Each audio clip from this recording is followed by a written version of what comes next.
আমাদের চ্যানেলে নতুন নতুন পর্ব গল্প পড়তে ও দেখতে চ্যানেলটি সাবস্ক্রাইব করে রাখুন। ভাইয়া, আপনার এই নাম্বারে আমার 20 টাকা চলে গেছে। প্লিজ প্লিজ, আমার এখনই খুবই দরকার, যদি দিয়ে দিতেন। কাব্য নিজের ফোনটা হাতে তুলে নিয়ে অনেকটা অবাক হয়ে গেল। তার ফোনে এই মেসেজটা দেখে একটা অপরিচিত নাম্বার থেকে এই মেসেজটা এসেছে, সাথে এত মিসড কল। অবশ্য 1 ঘন্টা আগে মেসেজ আর কল এসেছিল, তখন কাব্য বোর্ড মিটিং এ ছিল। কাব্য মনে মনে হাসলো, এমন কেউ করে 20 টাকার জন্য? নিশ্চয়ই কোনো বাচ্চা হবে। কাব্য অপরিচিত নাম্বারটাও ফোন দিল। রিং হওয়ার সাথে সাথে ফোনটা কেউ রিসিভ করলো, জানি কেউ অধীর আগ্রহ নিয়ে বসেছিল এই ফোনের অপেক্ষায়। কাব্য হ্যালো বলার আগেই অপর পাশ থেকে একটি মেয়েলি কণ্ঠ ভেসে আসলো। তার কণ্ঠের সুরটা এত শ্রুতি মধুর যে কেউই তার কথা শুনে না দেখে প্রেমে পড়ে যাবে। মেয়েটি অনেকক্ষণ থেকে হ্যালো হ্যালো করে যাচ্ছে, কিন্তু কাব্যর কোনো রেসপন্স পাচ্ছে না। এই প্রথম কোনো মেয়ের কিছু একটা তার ভালো লাগলো। জি বলুন। আসলে ভাইয়া, আপনার ফোনে না আমার 20 টাকা চলে গেছে। আমার এক্ষুনি খুবই দরকার টাকাটা, যদি ফেরত বলতে লোড দিয়ে দিতেন। জি, 20 টাকা লোড দেওয়া আমার কাছে কোনো বড় কথা না, কিন্তু আপনি মাত্র 20 টাকার জন্য একটা অজানা নাম্বারে মিস কল দিয়েছেন এতবার। মাত্র? আপনার কাছে মাত্র হয়েছে?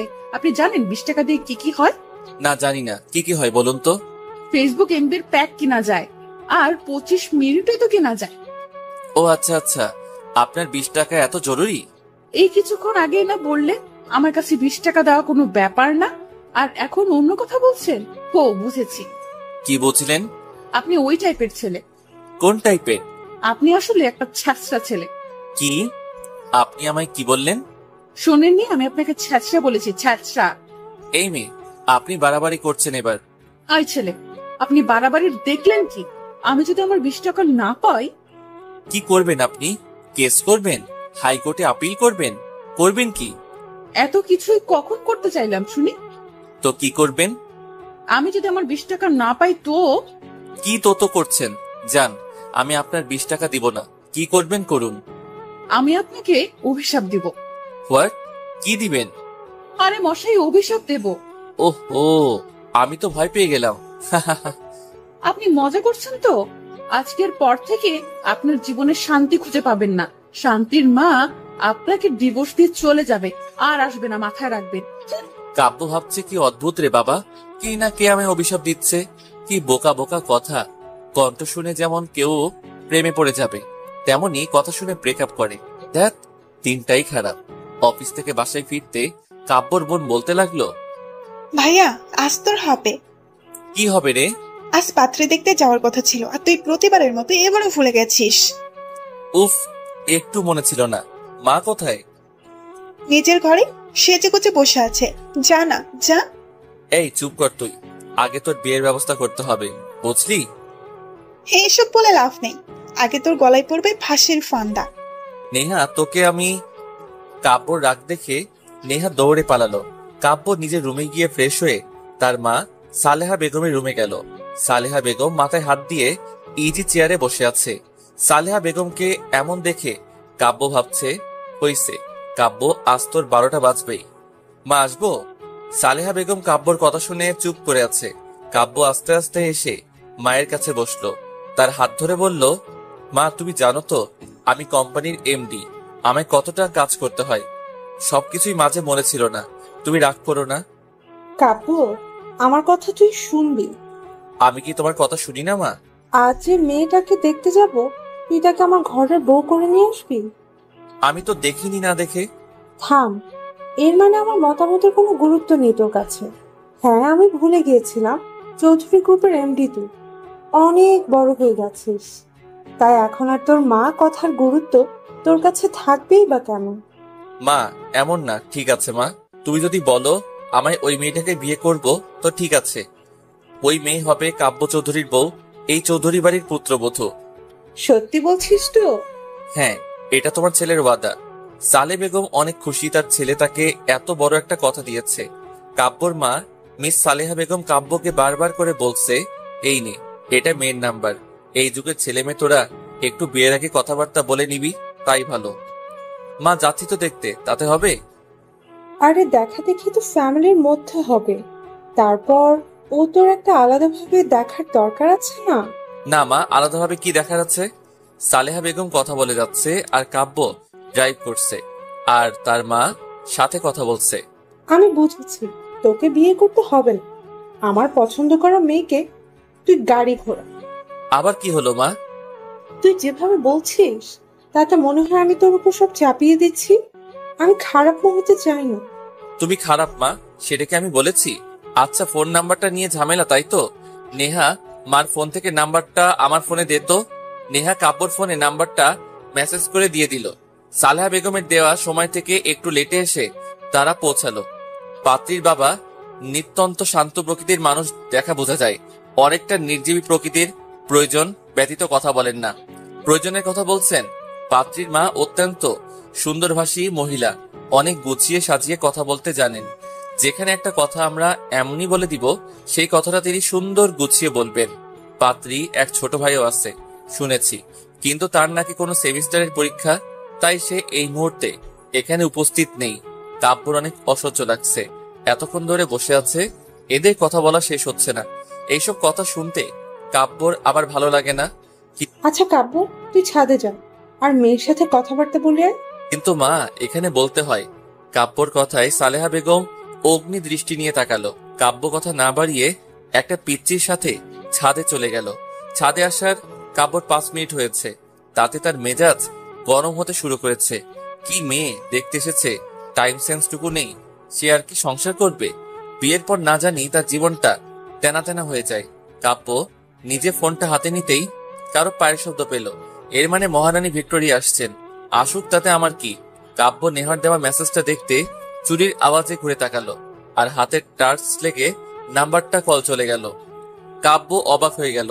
তখনই যে মেয়েটা তার সামনে দাঁড়িয়ে আছে তার ফোনটা টিং টং শব্দ করে বেজে উঠল। কাব্য মনে মনে অনেকটা বিরক্ত বোধ করলো।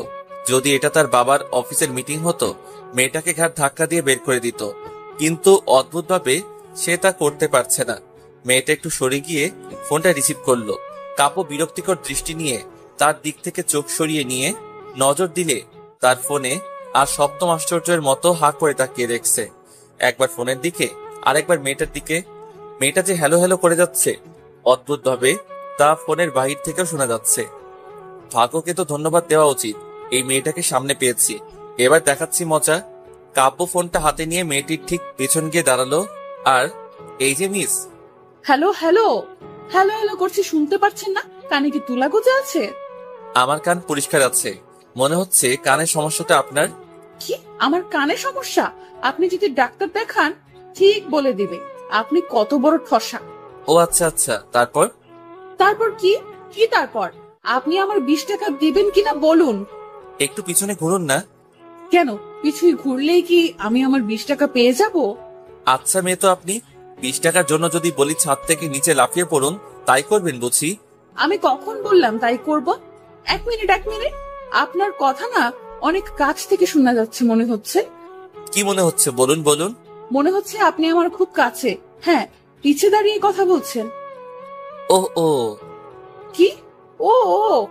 এত যখন মনে হচ্ছে একটু পিছনেই ঘুরুন না। মেঘা ঘুরতে অবাক হয়ে গেল, কারণ কিছুক্ষণ আগে যে ছেলেটা তাকে দেখতে এসেছিল, সেই ছেলেটা ফোনটা হাতে নিয়ে তার পিছে দাঁড়িয়েছিল, আর এই ছেলেটা সেই ছেলে। এতক্ষণ পাগলের মতো বকবক করে যাচ্ছিল মেঘা।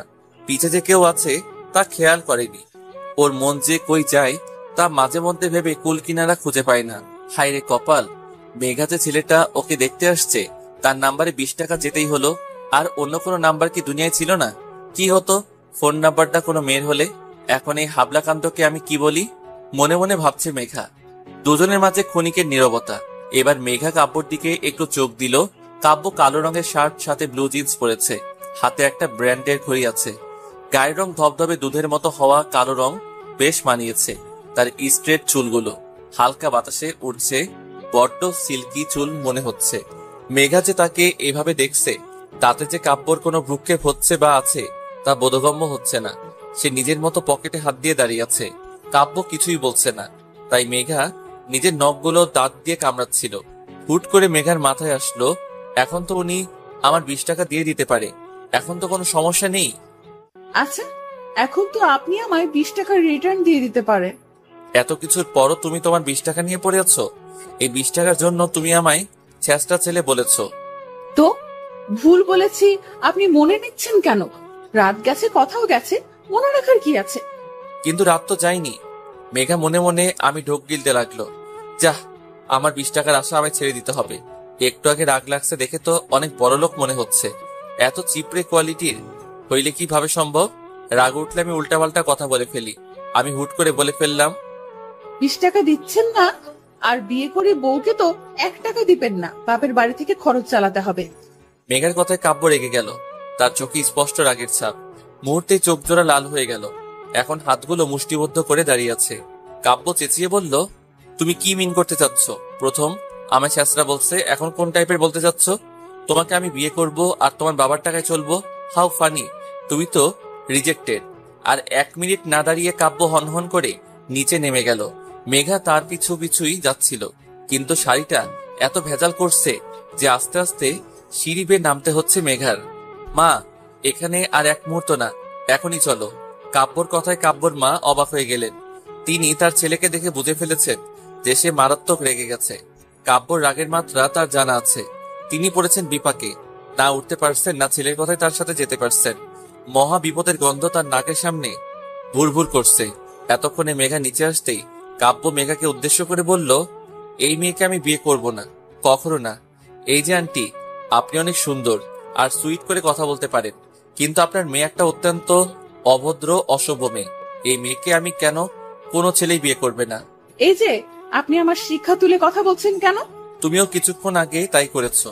শুনে আপনি নিজেকে কি ভাবেন বলুন তো? আপনি প্রিন্স চার্মিং নাকি অন্য কিছু? তুমি কি নিজেকে রানী ভিক্টোরিয়া না মোনালিসা মনে করো? আমার বিয়ে হোক না হোক, আমি তো আপনাকে বিয়ে করব না। তোমায় আমি আগে রিজেক্টেড করে দিছি, তাই কথা বলার কোনো মানেই হয় না। কাব্য চলে গেল ও মেঘা চলে গেল।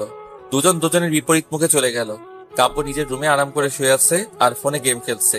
কাব্যর বোন এসে মুখ ফুলিয়ে বলল, ভাইয়া, এটা একদম ঠিক হলো না। কোনটা?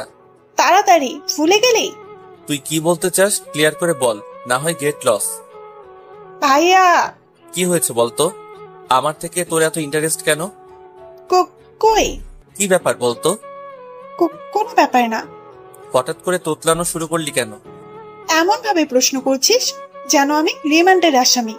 তো তুই আমার সাইডে না থেকে ওই মেয়েটার সাইডে কেন? ওই মেয়েটা তোর কি লাগে, বোন? কাব্যর বোন হনহনিয়ে চলে গেল। কাব্য সন্দেহজনক ভাবে নেহার চলে যাওয়ার দিকে তাকিয়ে আছে। মেঘার মা খুব শান্তিপূর্ণ ভাব নিয়ে আছে। মেঘার বুঝতে বাকি নেই এটা মহাযুদ্ধ। এর আগের পরিস্থিতি। মেঘা ওর মতো পা দুলিয়ে দুলিয়ে আইসক্রিম খাচ্ছে। মেঘার বাবা মাঝে মাঝে মেঘার দিকে এক দৃষ্টিতে তাকাচ্ছেন, আবার নিজের দৃষ্টি ফিরিয়ে নিচ্ছেন। বাবাকে দেখে মনে হচ্ছে এই মহাযুদ্ধ মেঘা লাগিয়ে দিয়ে চুপচাপ পরাস্ত সৈনিকের ন্যায় বসে আছে। মেঘার ভাইয়ের আজ ভার্সিটিতে অ্যাসাইনমেন্ট ছিল, তাই ওকে যেতে হয়েছিল। এই মহাযুদ্ধ বেচারা মিস করে গেছে। ভার্সিটি থেকে ফিরে মেঘার দিকে ড্যাব ড্যাব ভাবে তাকিয়ে আছে। আপু, তুই এটা কি করলি বলতো? কি করেছে শুনি? এত সুন্দর, স্মার্ট, কিউট, হ্যান্ডসাম, ড্যাশিং মার্কা ছেলেকে রিজেক্ট করে দিলা? ও রিজেক্ট করেনি, ছেলে করেছে। মেঘার মায়ের কথায় মেঘা আর আকাশ একসাথে ওদের মাকে বলে উঠল, তুমি একটু চুপ থাকো না মা। হ্যাঁ, আমি তো চুপ থাকবই। তোদের যা ইচ্ছে হয় তোরা করবি। এইসব দোষ তোমার, বুঝলে? এর মধ্যে আমায় টানছো কেন? টানবে না, তুমি তো নষ্টের গোড়া।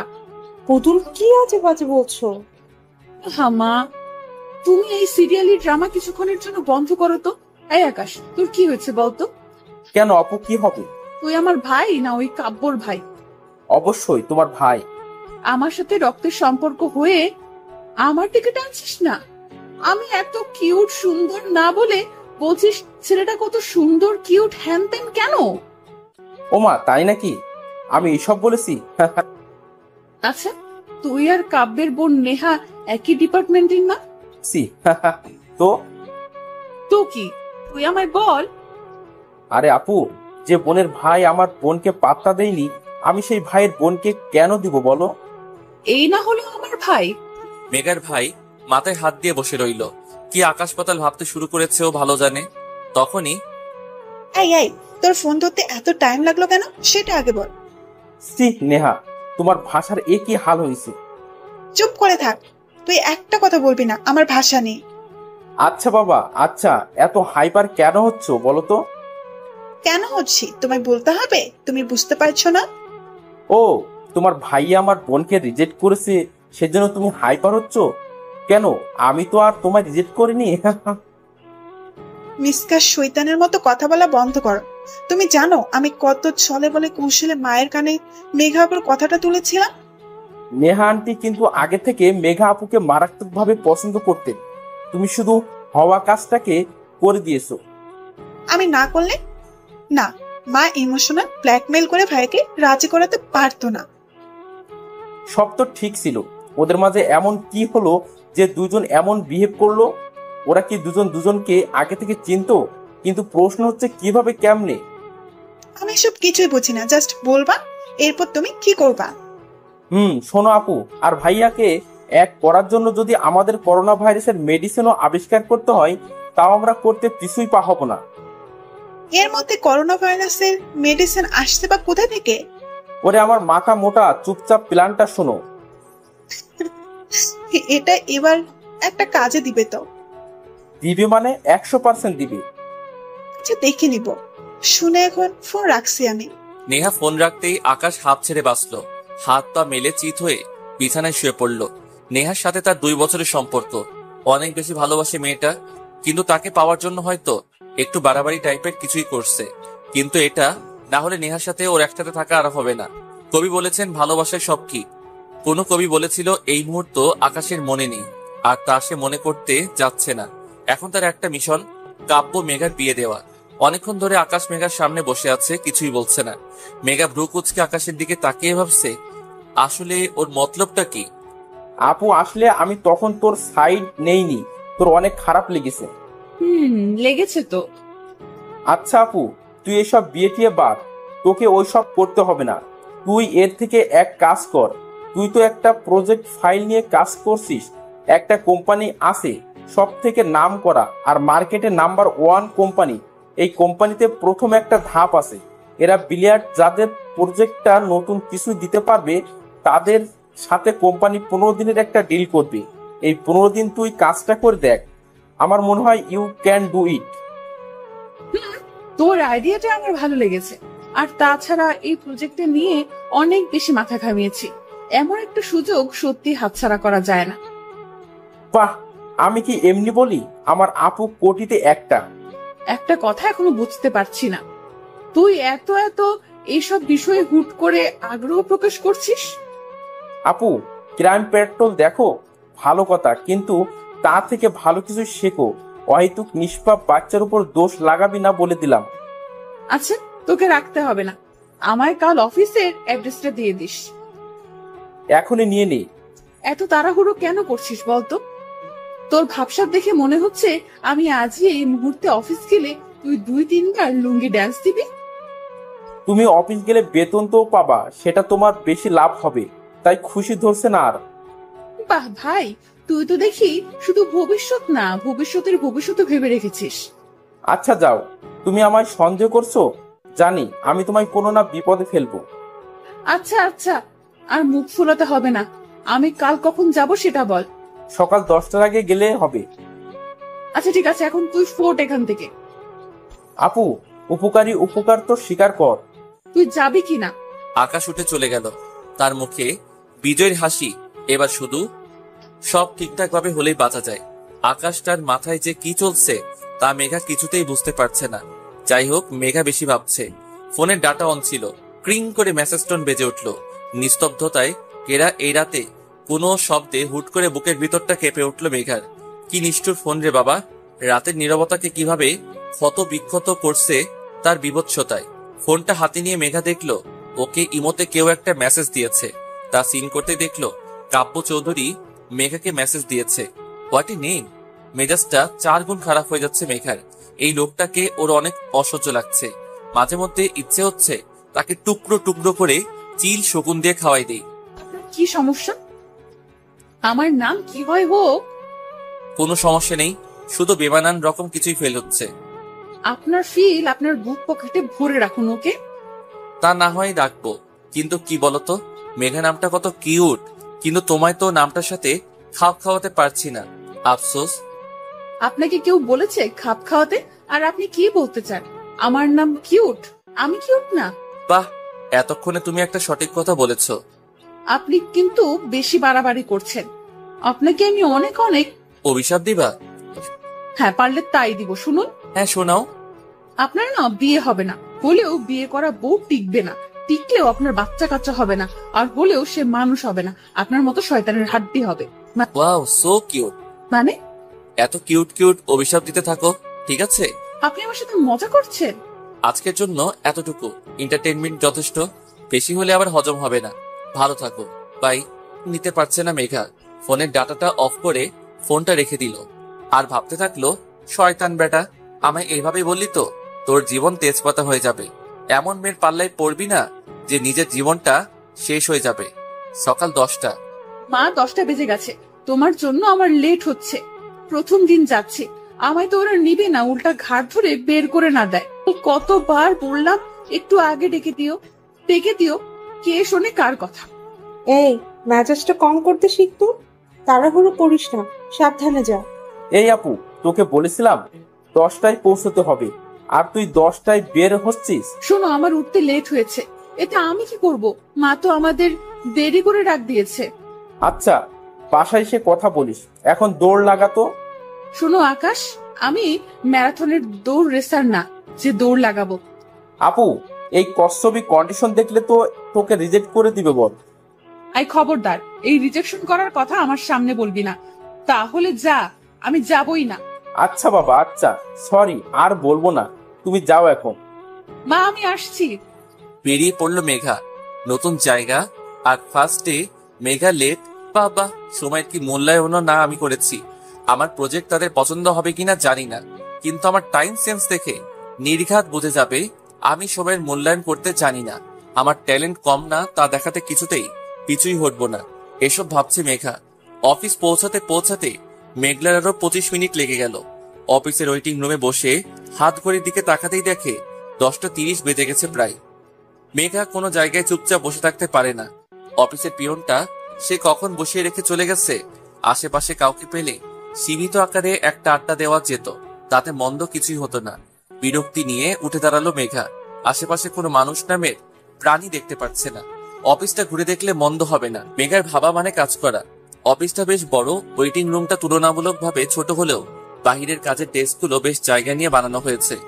একটু জিনিসের দিকে চোখ যেতেই মনটা উৎফুল্লতায় নেচে উঠল মেঘার। ওর ঠিক বা পাশে একটা অ্যাকোরিয়াম। মেঘা অ্যাকোরিয়ামটার পাশে গিয়ে দাঁড়ালো। মাছের বাচ্চা কাচ্চাগুলো কি সুন্দর এই সচ্ছল পানির মধ্যে ঘুরে বেড়াচ্ছে। এই মাছগুলো এমন ছোট ছোট প্রজাতির, তাহলে এদের বাচ্চা কি এদের মতো ছোট ছোট হয়? ভাবলেশীন ভাবনায় ডুবে গেল মেঘা। হুট করে পিছু ঘুরতে কারোর সাথে ধাক্কা খেলো। মনে হলো কোনো খাম্বার সাথে বড়সড় ধাক্কা খেয়েছে। মেঘা তাল সামলাতে না পেরে পড়ে যেতে লাগলে কেউ একজন মেঘার কোমর ধরে নিজের বুকের মাঝে নিয়ে ফেললো। তার হার্টবিট এর দুকদুকানি স্পষ্টভাবে শুনতে পারছি। মেঘা তার ছোঁয়ায় মেঘার শরীর শিহরিত হতে লাগলো। হিম ঠান্ডা বয়ে চলেছে। ব্যাপারটা লজ্জাজনক ভাবতে তাকে ধাক্কা দিয়ে সরিয়ে দিল। মেঘার ধাক্কায় সে শুধু এক পা পিছাচ্ছিল। লোকটির দিকে তাকাতেই মেঘার চোখ চরক গাছে। আরে কাব্যের বাচ্চা, কাব্য এখানে কি করে? যদিও কথাটা মনে মনে বলল মেঘা। এই মেয়ে, তোমার সমস্যা কি? আমার কোনো সমস্যা নেই। আপনি আমায় টাচ করলেন কেন? তোমায় টাচ করার কোনো ইচ্ছা আমার নেই। তুমি পড়ে যাচ্ছিলে, আমি শুধু তোমায় বাঁচিয়েছিলাম। Not at all. আপনি আমায় ইচ্ছা করে টাচ করেছেন। এখন আমি বুঝতে পারছি আপনি ওই টাইপেরও ছেলে। এখন তুমি কি মিন করতে যাচ্ছ? আমায় ক্লিয়ার করে বলবে? মেয়ে দেখলেই মাথা ঠিক থাকে না, তাদের শুধু ধরতে ইচ্ছে করে। সেইটা কিছুই ছেলে হয় না, সেইটাই। মুহূর্তে কাব্য রক্তিম লাল হয়ে উঠল। রাগের ডার্ক গোলাপি ঠোঁটগুলো কাঁপছে। চিল্লাই বলল, তোমার সাহস কি করে হলো আমায় এসব বলতে? তুমি নিজেকে কিভাবে আয়নায় নিজেকে দেখেছো? তোমার থেকে 2 গুণ ফর্সা আমি, আর আমি অপমান করতে আসছো? এই টাইপ ওই টাইপ, আমার তো মনে হয় তুমি নিজে ওই টাইপ ছেলেদের উপর ঢলে ঢলে পড়ছো। এবার মেঘার মেজাজ 10 গুণ খারাপ হয়ে গেল। কি বলে এই বেটা? আমার রং নিয়ে অপমান? ভেড়াটার দিকে এক নজর তাকিয়ে দেখলাম সাদা শার্ট পরেছে, সাথে ব্ল্যাক জিন্স, গলায় টাইটা বেশি মানিয়েছে, সাথের হাতাটা ফোল্ড করে রাখা, হাতের ব্যান্ডের ঘড়ি। এই ছেলেকে দেখে মনে হয় এই সাধারণ ইমপ্রলাই হবে। আর ছেলেদের দিকে আর চোখে তাকালাম, তারা এই সেম পোশাকে আছে। এবার আমার মাথায় শয়তানি আইডিয়াগুলো এসে ভিড় জমালো। আমি ভেবে নিলাম এই কাব্য নামের সাদা ভেড়াটার কি হলো, তাই না আমি করবো এবার। এই মেয়ে, তুমি কি ভাবছো? আর তুমি এখানে কি করছো? আমায় ফলো করছো তুমি? আপনি একজন সিম্পল এমপ্লয়ির মতো থাকুন, বেশি কথা বলতে আসবেন না। আমি সাধারণ এমপ্লয়ি মানে? তুমি?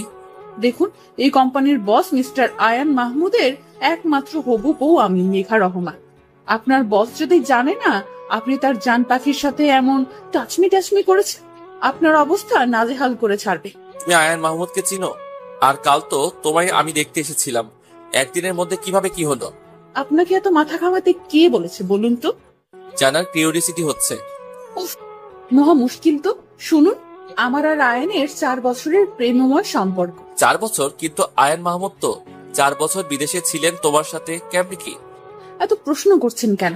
যদি শুনতে না চান তো চুপ করে থাকুন, হয়তো প্রশ্ন করে আমায় জ্বালাবেন না। ওকে ওকে, শুধু এটা বলো, এত বড় কোম্পানির এমডি হয়েও তোমার বিয়ে কেন করছে না আমার সাথে? কেন তোমার ফ্যামিলি দিতে রাজি না? যাহ, মহা ঝামেলাপূর্ণ প্রশ্ন করে বসেছে। এর উত্তর একটা টাইট সাইড কিছুই দিতে হবে, না হয় বিনা কারণে ফেসে যাবে। আর অহেতুক নিজেকে আয়ান মাহমুদের হবু বউ বলায় জেলে যেতে পারি। এই ছোট বয়সে জেলে যাওয়া যাবে না, কি বলি ভাবছে মেঘা। আসলে সমস্যাটা কি হচ্ছে আয়ানের? কি আয়ানের? আয়ান মাল খায়। কি? সরি, মানে আয়ান ড্রিঙ্ক করে। সরি, এটা বাবার খুব অপছন্দনীয় বিষয়। আসলে বড়লোক বাবার একমাত্র ছেলে একটু একটু তো খাবে, এতে অপছন্দের কি আছে? আমার তো ড্রিঙ্কস করা ছেলে স্বামী হিসেবে বেশ পছন্দ। কাব্যর চোখের দিকে তাকাতেই মেঘা চুপ হয়ে গেল। তার চোখে মুখে স্পষ্ট রাগের ছাপ। সে রাগে ফুসফুস করছে, তা ভালো বোঝা যাচ্ছে। মেঘা তো আয়নের কথা বলছে, তাহলে কাব্য কেন রাগে জ্বলছে? ও বুঝেছি, জেলাস ফিল করছে। How cheap. কাব্য দেখে এবার ভয় হওয়াটাই স্বাভাবিক। রাগে চোখটি লাল হয়ে উঠেছে, তার গোলাপি ঠোঁটগুলো কামড়ে ধরে আছে। একপাশে হাতের ফোলটা অগোছালো হয়ে উঠেছে। সেদিকে ব্রুকেপ না দিয়ে কাব্য 1 পা 2 পা করে মেঘার দিকে এগিয়ে যেতে লাগলো। অদ্ভুত ভাবে মেঘার ভয় লাগছে। কাব্যকে সে ভয়ে কুকিয়েছে। কাব্য এগিয়ে আসছে আর মেঘা মাথা নিচু করে পিছিয়ে যাচ্ছে। মেঘার পিঠ ঠেকে গেল দেয়ালে। এই পাশ ওই পাশ তাকাতে কাব্য ঠিক ওর সামনে এসে দাঁড়ালো। কাব্য এক হাত পকেটে রেখে অন্য হাত দেয়ালে রেখে বাঁকা হয়ে মেঘার দিকে ঝুঁকে দাঁড়ালো। অনেক কাছে থাকা সত্ত্বেও কাব্য মেঘাকে টাচ করেনি, আর তার খুব কাছে শুধু দাঁড়িয়ে আছে। মেঘার ভয় যায় অবস্থা। দৌড়ে পালানোর সুযোগ পেলে হয়তো ম্যারাথন রেসারকেও হার মানাবে। মিস মেঘা। জি। তুমি কি বলছিলে জানো? কই কি বলেছি? কিছুই বলিনি তো। কিছুই বলনি মেঘা? কাব্যর মেঘার ফেসটা দেখতে অনেক ভালো লাগছে। ভয়ের চাপ স্পষ্ট। ভয়ে বাচ্চাদের মতো চোখ বন্ধ করে আছে। কাব্য মেঘার থেকে সরে এসে বলল, তুমি কি বললা মেঘা? আমি কই? তুমি কি বললা মেঘা? তুমি আয়ন মাহমুদের হবু বউ? মেঘা নিশ্চুপ। সবসময় ফাইজলামো করলে যে হয় না তা এখন হারে হারে বুঝতে পারছে সে। এই লাল রাক্ষস আমার সাথে এখনই কি করবে কে জানে। এসব ভাবছে। মেঘা কাব্যর পাশে একটা ছোটখাটো ড্রেস পরা মেয়ে এসে দাঁড়ালো। অফিসের এমপ্লয়ি। মেঘার মেয়েটাকে দেখে মনে হচ্ছে বড্ড অভাব অনটনের ফলে জামার বাকি অংশ বিক্রি করে দিয়েছে। আরে বেচারি। কি হয়েছে কাব্য বেবি, এই মেয়েটাকে? ও তিশা, মিট। উনি নাকি আয়ন মাহমুদের হবু বউ। ও মাই গড, সিরিয়াসলি? ওদের হাসাহাসি দেখে মেঘার ইচ্ছে করছে মাটি ফাঁক করে তার মধ্যে ঢুকে যায়। কি দরকার ছিল এমন একটা মিথ্যা বলার? এখন কতটা অপ্রস্তুত ফিল হচ্ছে। মেয়েটি হুট করে মেঘার গাল টিপে ধরলো। এত জোরে ধরলো জানি গালের হাড়গুলো ভেঙে ফেলা তার প্রধান কাজ। এই মেয়ে, তোমার খুব শখ না আয়ান মাহমুদের বউ হওয়ার? তোমাকে হওয়াইতাছি। মেয়েটা মেঘাকে ছেড়ে দিয়ে ডাকতে লাগলো। এই রিয়া, রাহেল, দীপ, রায়হান, আদিত্য, তোরা কোথায়? এদিকে আয়। মেয়েটার ডাকে সবাই এখানে জড়ো হয়ে গেল। মেঘা এখনো বুঝতে পারছে না এই আয়ন মাহমুদটাকে। রোগা হ্যাংলা পাতলা একটা ছেলে বলে উঠলো, আরে রায়হান, দেখে এই মেয়েটা নাকি আয়ান মাহমুদের বউ। কিছুক্ষণ আগে তো শুধু 2 জন হাসছিল, এখন এরা সবাই মিলে হাসছে। কাব্য পকেটে হাত দিয়ে মেঘাকে বলল, ইউ ফুল, তুমি আদৌ জানো আয়ন মাহমুদকে? মেঘাকে সত্যি জানে না আয়ন মাহমুদকে, তাই হা করে তাকিয়ে থাকা ছাড়া আর কোনো কাজ ওর চোখে পড়ছে না। আমি আয়ন মাহমুদ কাব্য চৌধুরী। আল্লাহ বাঁচালে বেরি যান। এ কি, এর নাম তো কাব্য চৌধুরী, তাহলে রেলগাড়ির মতো এত লম্বা নামটা কই থেকে আসলো? এখন মেঘার কান্না করতে ইচ্ছে হচ্ছে, তাও দেশে কান্না না, মরা কান্না করতে ইচ্ছে হচ্ছে। ফ্লোরে বসে হাত পা ছড়িয়ে কান্না করতে ইচ্ছে করছে। বিড়বিড় করে বলতে লাগলো, তোমার মতো মেয়েরা কেমন হয় জানো মেঘা? প্রথমে বড়লোকের ছেলে দেখো, তাকে নিজের বোকা স্বভাব আর সৌন্দর্য জালে ফাঁসিয়ে ফুসলিয়ে বিয়ে করে নাও, এই তোমার কোয়ালিটি। কাব্যর কথাগুলো মেঘা চুপচাপ শুনে গেল। এমন কথা মেঘা 20 বছরে একবারও শুনেনি।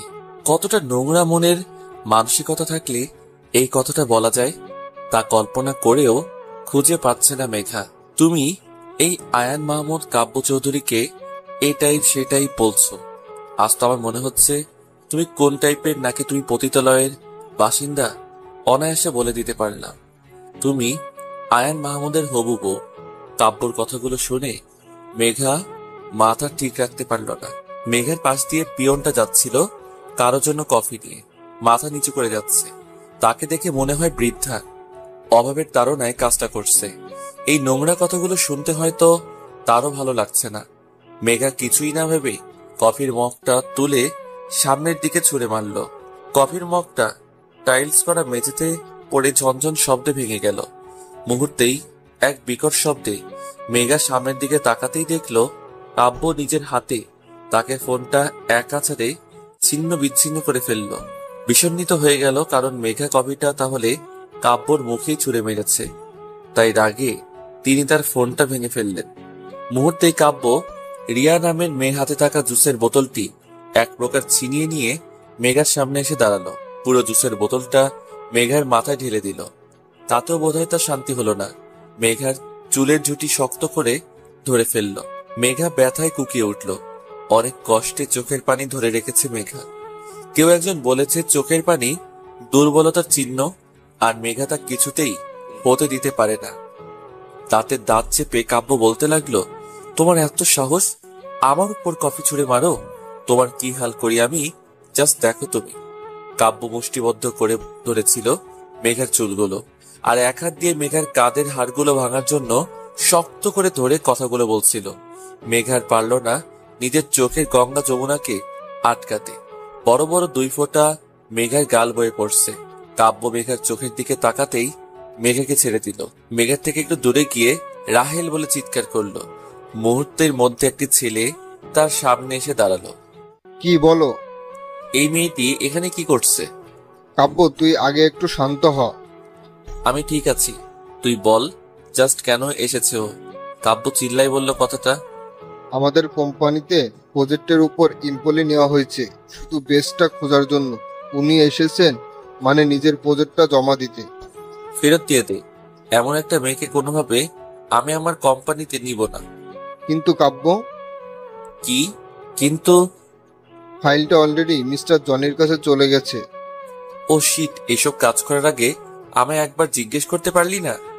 কোনোবার তো এমন হয়নি, এই প্রথমবার এমন হচ্ছে। কাব্য কোমরে হাত দিয়ে দাঁড়িয়ে আছে, কি করবে ভেবে পাচ্ছে না। কিন্তু এই মেয়েকে এখানে এক মুহূর্ত সহ্য করবেন না। কাব্য মেঘার হাত ধরে টেনে নিয়ে যাচ্ছে। মেঘা বলছে, স্যার, আমার ফাইলটা আমাকে ফেরত দিয়ে দিন, তারপর আমি নিজে চলে যাব। মেঘার কথায় কাব্যর কোনো ভ্রুক্ষেপ নেই।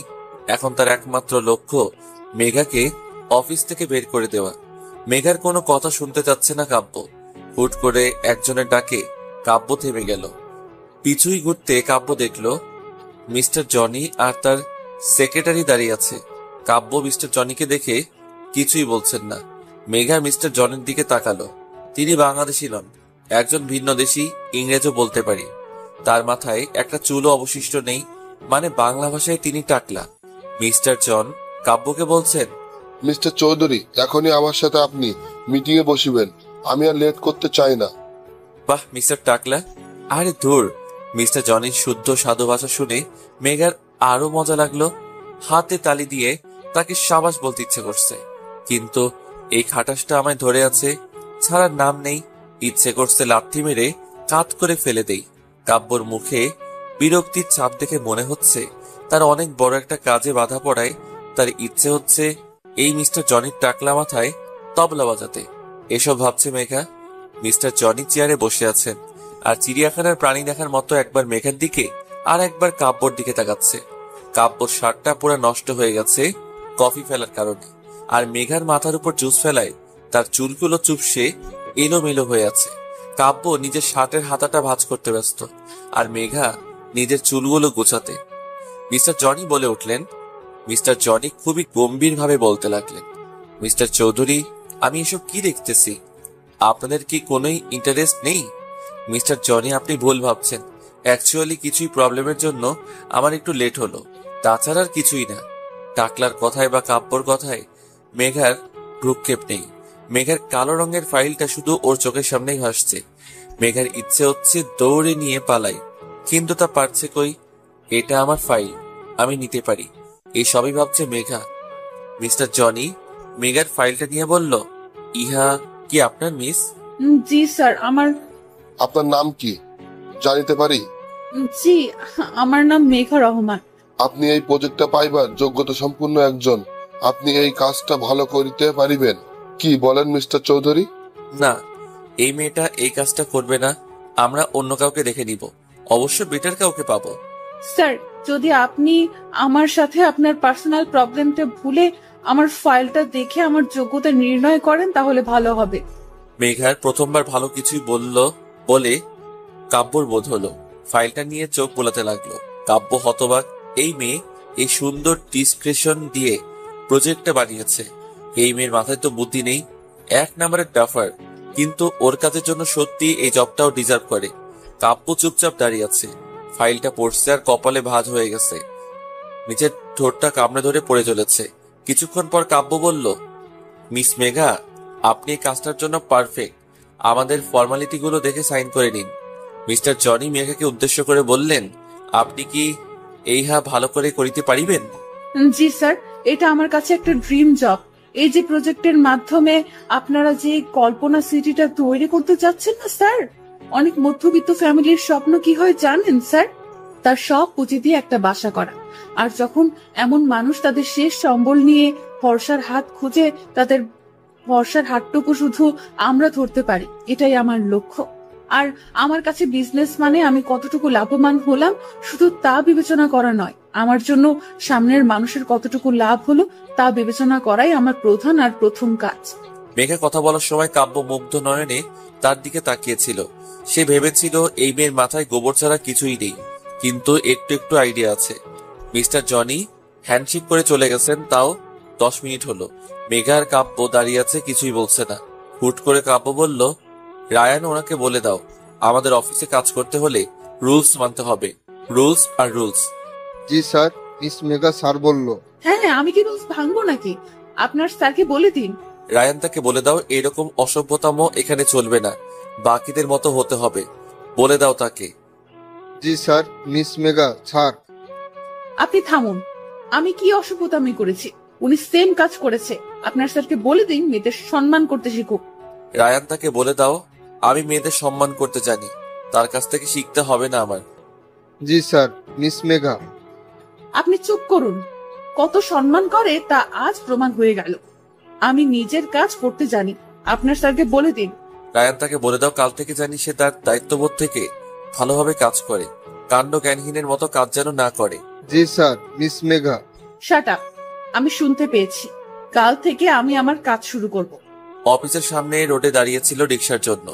আজকাল রিক্সা পাওয়া অনেকটা কঠিন হয়ে উঠেছে, সহজে কিছুই পাওয়া যায় না বললেই চলে।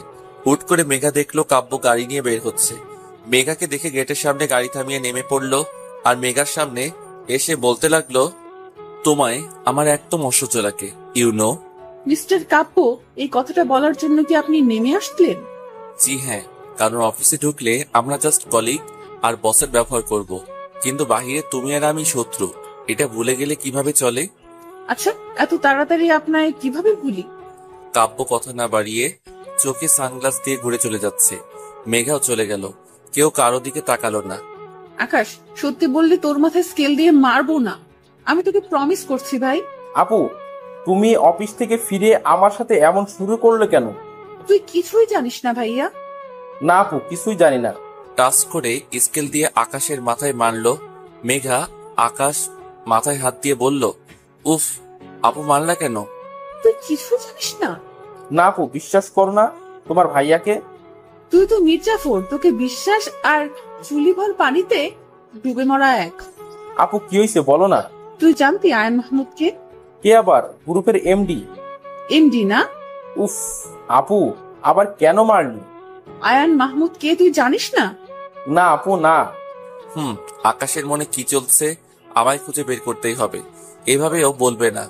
আমার আজ কাব্যর অফিসে যাওয়া কোনো ইত্তেফাক হতে পারে না, কিছুই তো রহস্য আছে। এসব মনে মনে ভাবছে মেঘা। অফিস থেকে ফিরে কাব্য সেই কখন থেকে ভিডিও গেম খেলছে। নেহা বিরক্তিভাজন নিয়ে বলল, ভাইয়া। কি হয়েছে? চিৎকার করছিস কেন? আমি কি কানে শুনতে পাই না? হ্যাঁ, পারো তো, বলো না আজ অফিসে কি হলো? কি হলো মানে? কোনো শুটিং এর প্রোগ্রাম করে ফিরেছি কি যে তোকে গল্প শোনাবো? নেহা মুখ ফুলিয়ে বসে রইল। কাব্যর সন্দেহ এবার অনেকটা বেড়ে গেল। ব্যাপার কি?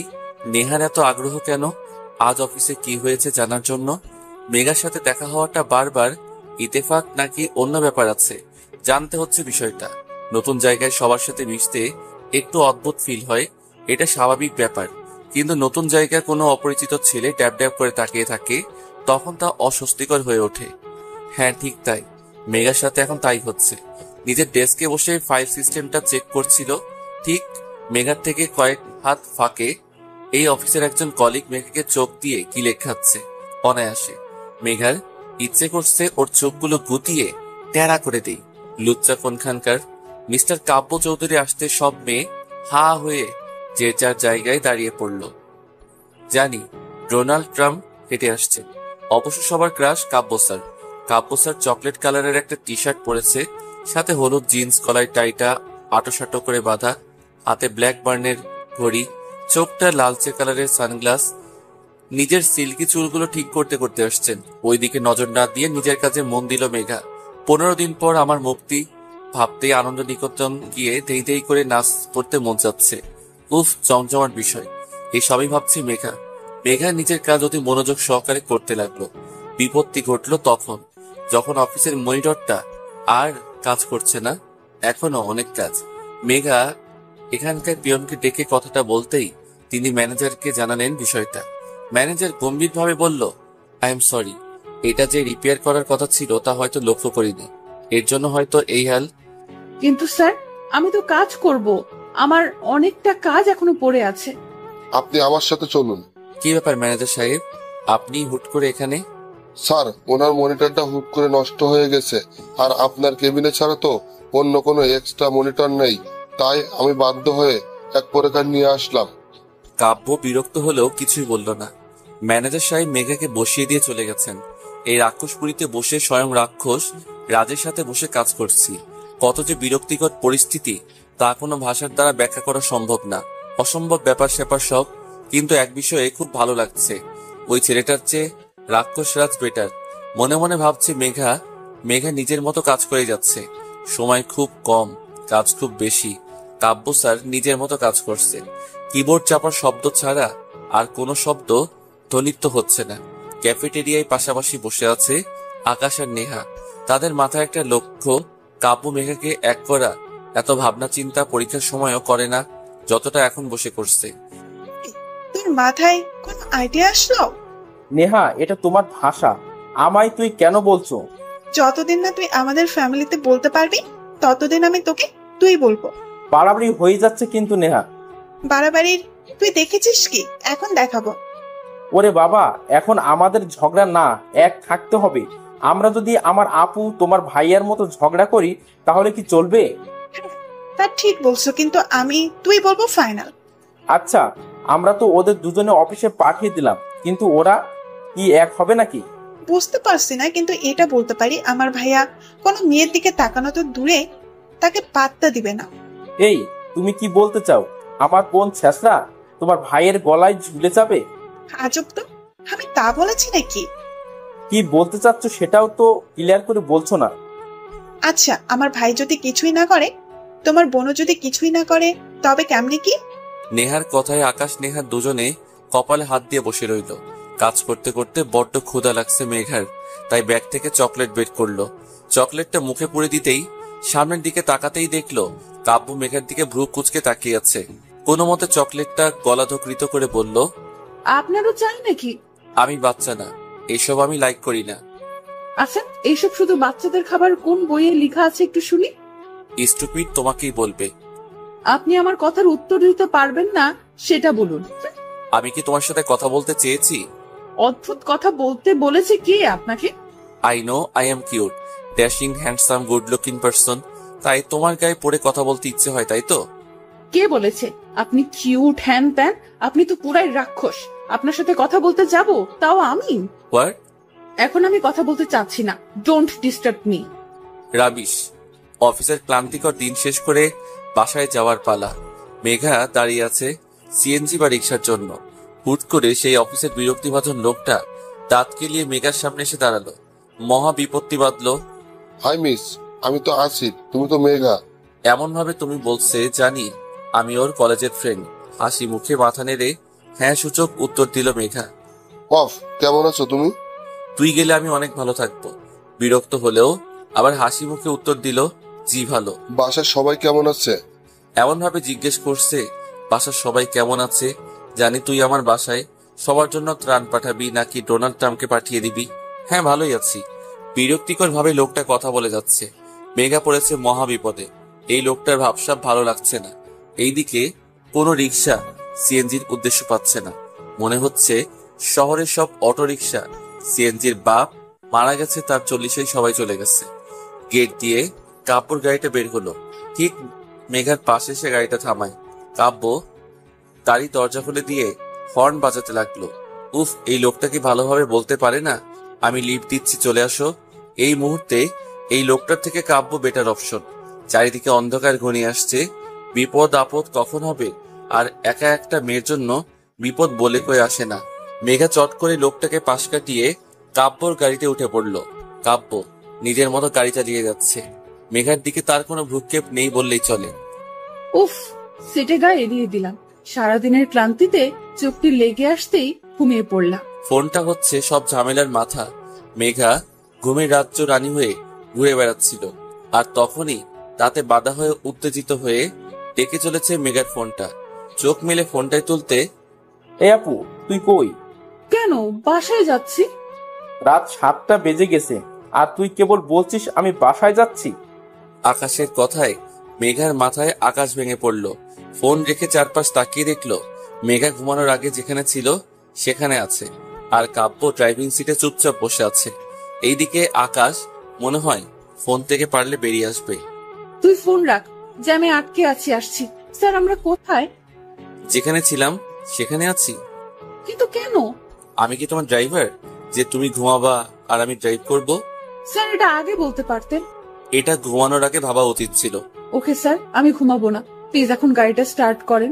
কাব্য হালকা হেসে গাড়ি চালাতে লাগলো। তখনই, মেঘা, আমি তোকে আগেই বলেছিলাম রাতে করে তুই বাইরে থাকবি না। কে শুনে আমার কথা? এ বাড়িতে চলে আমার কথা? মা আসলে। মেঘাকে থামিয়ে দিয়ে মা আবার বলতে লাগলো, দেখ মেঘা, তোর কাজ করার কোনো দরকার নেই। তুই স্ট্রেস কেন নিচ্ছিস? মা, আমার কিছুই হবে না। সারা জীবন কি এইভাবে বসে থাকলে চলবে আমার? মেঘা, যদি এরপর থেকে কোনোদিন তোর রাতে ফিরতে লেট হয় তো তোর কাজ বন্ধ, এটা মাথায় রাখিস। 15 দিনের জন্য হলেও কাজটা আমায় করতে হবে মা। আমি কিছুই জানি না মেঘা। মেঘার মার ভাঙা রেকর্ড শুরু হয়ে গেছে। নন স্টপ চলতে থাকবে। এখন রাতে মেঘার বাবা আসবে, তার সামনে স্টার জলসা সিরিয়াল হবে। উফ, এর বদলে ডিনার শেষ করে ঘুমিয়ে নেই। মেঘা অফিসে মেঘার কাজের আজ 4র্থ দিন। প্রতিটা দিন মেঘাকে এখন কাব্যর কেবিনে বসে কাজ করতে হয়। কাব্যর সাথে মেঘার কাজ বিষয় ছাড়া কোনো কথা হয় না। যদি বা হয় তার শেষ পরিণতি সেই কথা না বলাই হয়। মেঘা সেই দিকে বিশেষ ভ্রুক্ষেপ নেই। এই কাজটা শেষ হলে মেঘা হাঁপ ছেড়ে বাঁচে। মেঘা 1 কাপ কফি নিয়ে কাব্যর কেবিনে আসতে ধাক্কা লেগে কফিগুলো কাব্যর গায়ে পড়ে গেল। জিব্বায় কামড় দিয়ে মেঘা বলল, সরি স্যার, সরি। এই তুমি কি চোখ আকাশে তুলে চলাফেরা করো? এখন আমি কিভাবে যাব মিটিং এ? স্যার, সিম্পল বাসায় গিয়ে চেঞ্জ করে তারপর যাবেন। চুপ করো। আমি এত চেষ্টা করি তোমার থেকে দূরে থাকার, সেই। দেখুন স্যার, আমি ইচ্ছে করে আপনার সামনে আসিনি। ওহ, আমারই ভুল। আমি তোমার সামনে চলে এসেছি। এটাই হয়তো স্যার। তোমার কথা আমার জাস্ট অসহ্য লাগছে, জাস্ট অসহ্য। সহ্য করতে কে বলেছে? আয়ু ইস তোমার মুখটা জানি আমার আর না দেখতে হয়। এই শরত, আমি বের হব বলে কাব্য চলে গেল। আজ কাব্য নিজের কাজের জন্য অফিসের বাহিরে গেছে। উফ, পুরা ক্যাবিন মেঘার ভাবতে লুঙ্গি ড্যান্স করতে ইচ্ছে হচ্ছে ওর। কিন্তু তার বলা কঠিন থেকে কঠিনময় কথা শোনার পর মনটা প্রচন্ড খারাপ হয়ে গেছে মেঘার। বাহিরের আকাশটা কালো হয়ে আসছে। ধীরে ধীরে মনে হয় ঝড় উঠবে। এই কয়েকদিন মেঘাকে কাব্য ড্রাইভ করে বাসায় পৌঁছে দিয়েছে, বাট আজ কাব্য নাই। সেদিনের মতো আজও সিএনজি রিক্সা কিছুই পাচ্ছে না। মেঘা আজ বের হতেই এক্সট্রা লেট হয়েছে। অন্ধকার ঘনিয়ে আসছে, তারপর বৃষ্টি হবে বলে বোধ হচ্ছে। দূরের চায়ের দোকানে বসে আসিফ নামের ছেলেটি মেঘাকে লক্ষ্য করে যাচ্ছে। কেমন জানি ভয় হতে লাগলো মেঘার। মেঘা ফোনটা ব্যাগ থেকে বের করে হাঁটা শুরু করলো আর আকাশকে ফোন দিতে লাগলো। অদ্ভুত বিষয় কি জানেন, যখন আমাদের কারো প্রয়োজন হবে তখন তাকে পাবোই না, ফোনে তো আরো না। হয়তো তার ফোন বন্ধ আসবে, নয়তো ধরবে না। মেঘার সাথে তাই হচ্ছে। পিছু ফিরতেই মেঘা দেখলো আসিফ নামের ছেলেটি মেঘার পিছুই পিছুই আসছে। তাকে দেখে দ্বিগুণ স্পিডে দৌড়াতে লাগলো মেঘা। শুধু একটা শব্দ এই মুহূর্তে মেঘার কানে আসছে, আর তা মেঘার হৃৎপিণ্ডের ধুকধুকারি শব্দ। চারিদিকটা কেমন জানি অন্ধকার হয়ে আসছে। কোনো কিছুই না দেখে পাগলের মতো দৌড় চলছিল মেঘা। ক্লান্ত হয়ে নিস্তেজ হয়ে পড়েছে মেঘা। সবকিছুই ঘোলাটে লাগছে। হুট করে সামনের গাড়ির হেডলাইটের আলো চোখে এসে পড়ায় আর কিছুই দেখতে পারলো না মেঘা। রাস্তা ধরা লোকজনের ভিড় জমলো, কিন্তু কেন কিছুই আর মাথায় আসছে না মেঘার। রাত 9:30। মেঘার মার প্রেশারটা বেড়েছে। তিনি সোফায় গা এলিয়ে দিয়ে শুয়ে আছেন। আকাশ অস্থিরভাবে পায়চারি করছে আর বারবার মেঘার ফোনে ফোন দিয়ে চলেছে। প্রতিবারের মতো মেঘার ফোনটা অফ আসছে। বাহিরে প্রচুর বৃষ্টি হচ্ছে। এক ঝড় তুফানে এলোমেলো করে দিচ্ছে শান্ত শহরটাকে। আকাশ বসে না থেকে রেইনকোটটা পরে বাইকের চাবিটা নিয়ে যেতেই মেঘার মা বললেন, তোর বাবা 2 দিনের কাজে বাহিরে গেছে, তাকে বিষয়টা জানাবো? না মা, বাবাকে এখন কিছুই বলা ঠিক হবে না। আচ্ছা। আকাশ যেতেই আবার মেঘার মা বলে উঠল, হ্যাঁ রে, মেঘার কিছুই হবে না তো? ভয়ে আকাশের মুখটা চুপসে গেল। আপুর যদি কিছু হয় তার জন্য শুধু সে দায়ী থাকবে। এইসব তার জন্য হচ্ছে। আকাশ আর কিছুই না বলে বেরিয়ে গেল। তুমুল বৃষ্টির মধ্যে মেঘাকে আকাশ অনেক জায়গায় খুঁজলো, কিন্তু না পেয়ে বাধ্য হয়ে কাব্যদের বাসায় গেল। 10:20। এই ঝড় বৃষ্টির রাতে কে আসতে পারে তা ভাবে বাড়ির কাজের লোকটা দরজাটা খুলে দিল। চুপ সে ভিজে গেছে আকাশ। আকাশ ভিতরে এসে বলল, কাব্য ভাইয়া বাসায় আছেন? অদ্ভুত ভাবে তাকিয়ে আছে কাজের লোকটি, কোনো উত্তর দিচ্ছে না সে। এবার আকাশ চেঁচিয়ে বলল, কাব্য ভাইয়া বাসায় আছে? আকাশের চিৎকার শুনে নেহা নেমে এসে অবাক হয়ে গেল। এই বৃষ্টির রাতে সে এখানে? তুমি এখানে কি করছো? কাব্য ভাইয়া কই? কেন উপরে? আকাশ নেহার হাত ধরে উপরের দিকে নিয়ে গেল। নেহাকে আর কোনো কথা বলার সুযোগ দিল না। কাব্যর রুমের সামনে এসে নেহা অনেকক্ষণ ধরে ডেকে যাচ্ছে। কাব্যর কোনো সারা শব্দ পাচ্ছে না। অনেকক্ষণ পর কাব্য উঠে এসে বলল, কি হয়েছে নেহা? চোখ ডলতে ডলতে এসে দরজা খুলে দাঁড়ালো। আকাশকে দেখে কাব্য অনেকটা হতবাক হলো। এই ছেলেটা এত রাতে এখানে কি করছে? ভাইয়া, আপনি মেঘা আপুকে দেখেছিলেন? কেন, মেঘা বাসায় ফিরেনি? না ভাইয়া, এখনো না ফোনে পাওয়া যাচ্ছে না। সব জায়গায় খুঁজেছি, কোথাও নেই। কি বলছো কি তুমি? আজ আমি অফিসে ছিলাম না, কাজে বাহিরে গেছিলাম, সেখান থেকে সোজা বাসায় আসছি। তাহলে মেঘা? হল রুমের সোফায় মাথা নিচু করে বসে আছে আকাশ, পাশে দাঁড়িয়ে আছে নেহা। কাব্য বারবার মেঘার ফোনে ফোন দিচ্ছে, কিন্তু তা বন্ধ আসছে। কিছুক্ষণ পর আকাশের ফোনে ফোন এলো। মেঘার ফোন। আকাশ তাড়াহুড়ো করে ফোনটা ধরলো আর বলল, এই আপু, তুমি কই? কখন থেকে ফোন দিচ্ছি। সরি স্যার, আমি আপনার বোন নই। তো আপনি কি? আমার বোন কই? স্যার, আপনার বোনের অ্যাক্সিডেন্ট হয়েছে, সিটি হাসপাতালে আছে। এইটুকু শুনে আকাশের হাত থেকে ফোনটা পড়ে গেল। কাব্য এসে আকাশকে ধরলো, বলল, কি হয়েছে? আপুর অ্যাক্সিডেন্ট হয়েছে? কই আছে? কোন হসপিটালে? City hospital. কাব্য দৌড়ে গাড়ির চাবিটা নিয়ে বেরিয়ে পড়ল। কিভাবে জানি সে এত দৌড়ে চলছে সে জানে না। আজকের একটা কথা কাব্যর মনে হচ্ছে, আই উইশ তোমার মুখটা আর দেখতে না হয়। বারবার নিজের বলা কথাটা কানে বাজছে কাব্যর। বৃষ্টিধারা থাকে থামাতে পারছে না। সে জোরে জোরে ড্রাইভ করে চলেছে। সিটি হসপিটালে আসতেই সবাই অনেকটা অবাক হয়ে কাব্যর দিকে তাকিয়ে আছে। কাব্য 3/4 প্যান্ট পরে আছে, সাথে নীল টি শার্ট, পায়ে বাসায় পড়া স্লিপার। কাব্য রিসেপশনে এগিয়ে যে বলল, Megha. Accident case sir? G. I am sorry sir. মানে? না না, আমি ইনজেকশন দিব না। আপনি বোঝার চেষ্টা করুন। আমার কাছ থেকে এটা দূরে রাখুন, দূরে রাখুন বলছি। মেঘা রাগান্বিত হবে নার্সকে কথাটা বলছে। মেঘার একপাশে সাদা অ্যাপ্রন পরা মেয়ে দাঁড়িয়ে অনেক বিরক্ত ভাবে তাকে দেখছে, আর মেঘা অনর্গল কথা বলে যাচ্ছে নার্সের সাথে। দেখুন, এই যে এই সুইটা, বুঝতে পারছেন এটা শরীরে ঢুকে গেলে কি বিশ্রী অবস্থা হবে আপনি ভাবতে পারছেন? কাব্য অবাক হয়ে এসব দেখছে। কাব্যর সাথে আসা নার্স কাব্যকে উদ্দেশ্য করে বলে উঠল, স্যার আমার ডক্টররা ক্লান্ত, প্লিজ আপনি কিছুই করুন প্লিজ স্যার। কাব্য ঘাড় কাত করে হ্যাঁ সূচক উত্তর দিল আর নার্সটা চলে গেল। কাব্য কেবিনে ঢুকতে মেঘা বলল, স্যার দেখুন না প্লিজ, আমার ইঞ্জেকশনটা লাগাতে বারণ করুন প্লিজ, আমার রিকোয়েস্ট, এটা শুনছে না। মেঘা তোমার মাথায় দেখো কতটা লেগেছে, এটা তোমায় নিতে হবে, বাচ্চাদের মতো করো না। নো, আমি নিব না, একদম ক্লিয়ার। মেঘা তুমি কি বাচ্চা যে এত ছোট ইঞ্জেকশন তোমার অনেক বড় ক্ষতি হয়ে যাবে? স্যার আপনি বুঝতে পারছেন না, এই ইঞ্জেকশনটা যখন আমার গায়ে লাগাবে তখন কতটা ব্যথা লাগবে আমার। OMG। মেঘা কিছুই হবে না, জাস্ট একটু লাগবে, একটু। না না না স্যার, না না, আমি লাগাবো না। এত হট্টগোলের মধ্যে কেবিনের দরজা খুলে ভিতরে ঢুকলেন ডক্টর আহাদ।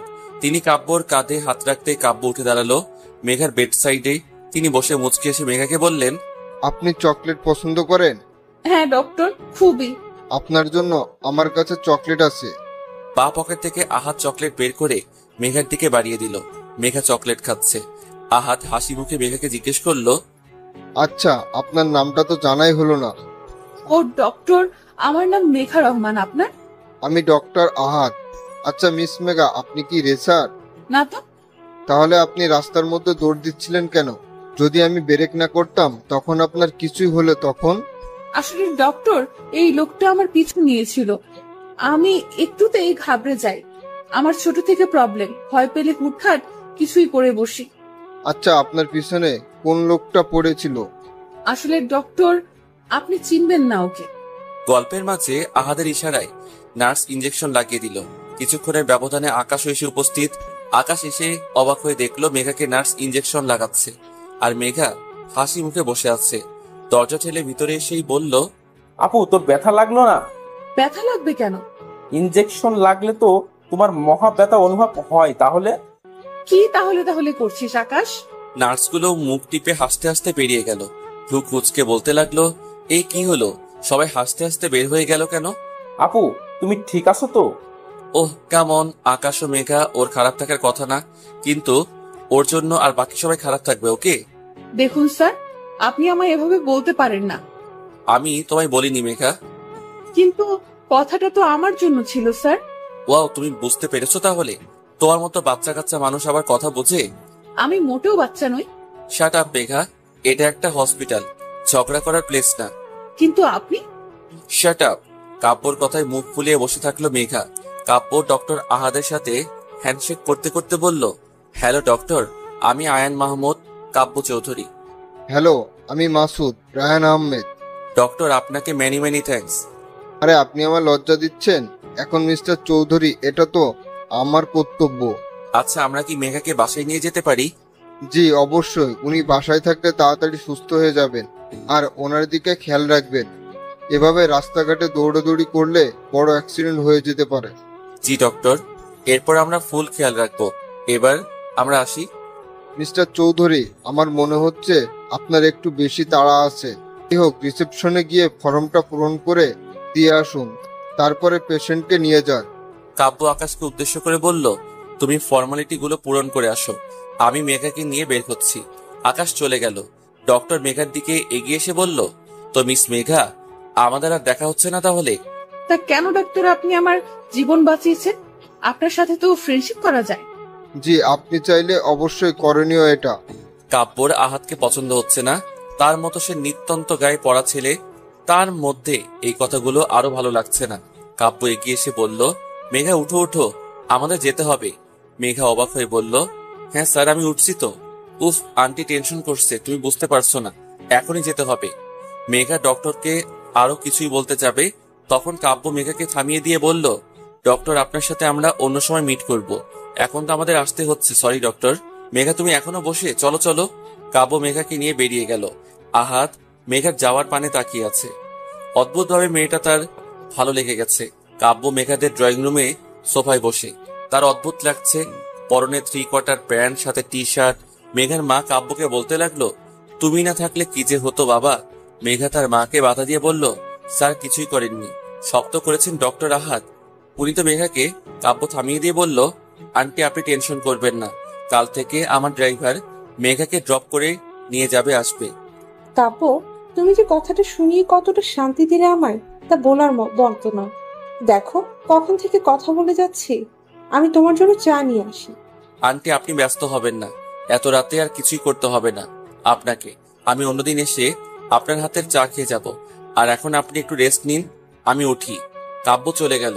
কাব্যর খুব বিরক্ত লাগছে। সে কোনোভাবে ডক্টর আহাদকে সহ্য করে উঠতে পারছে না।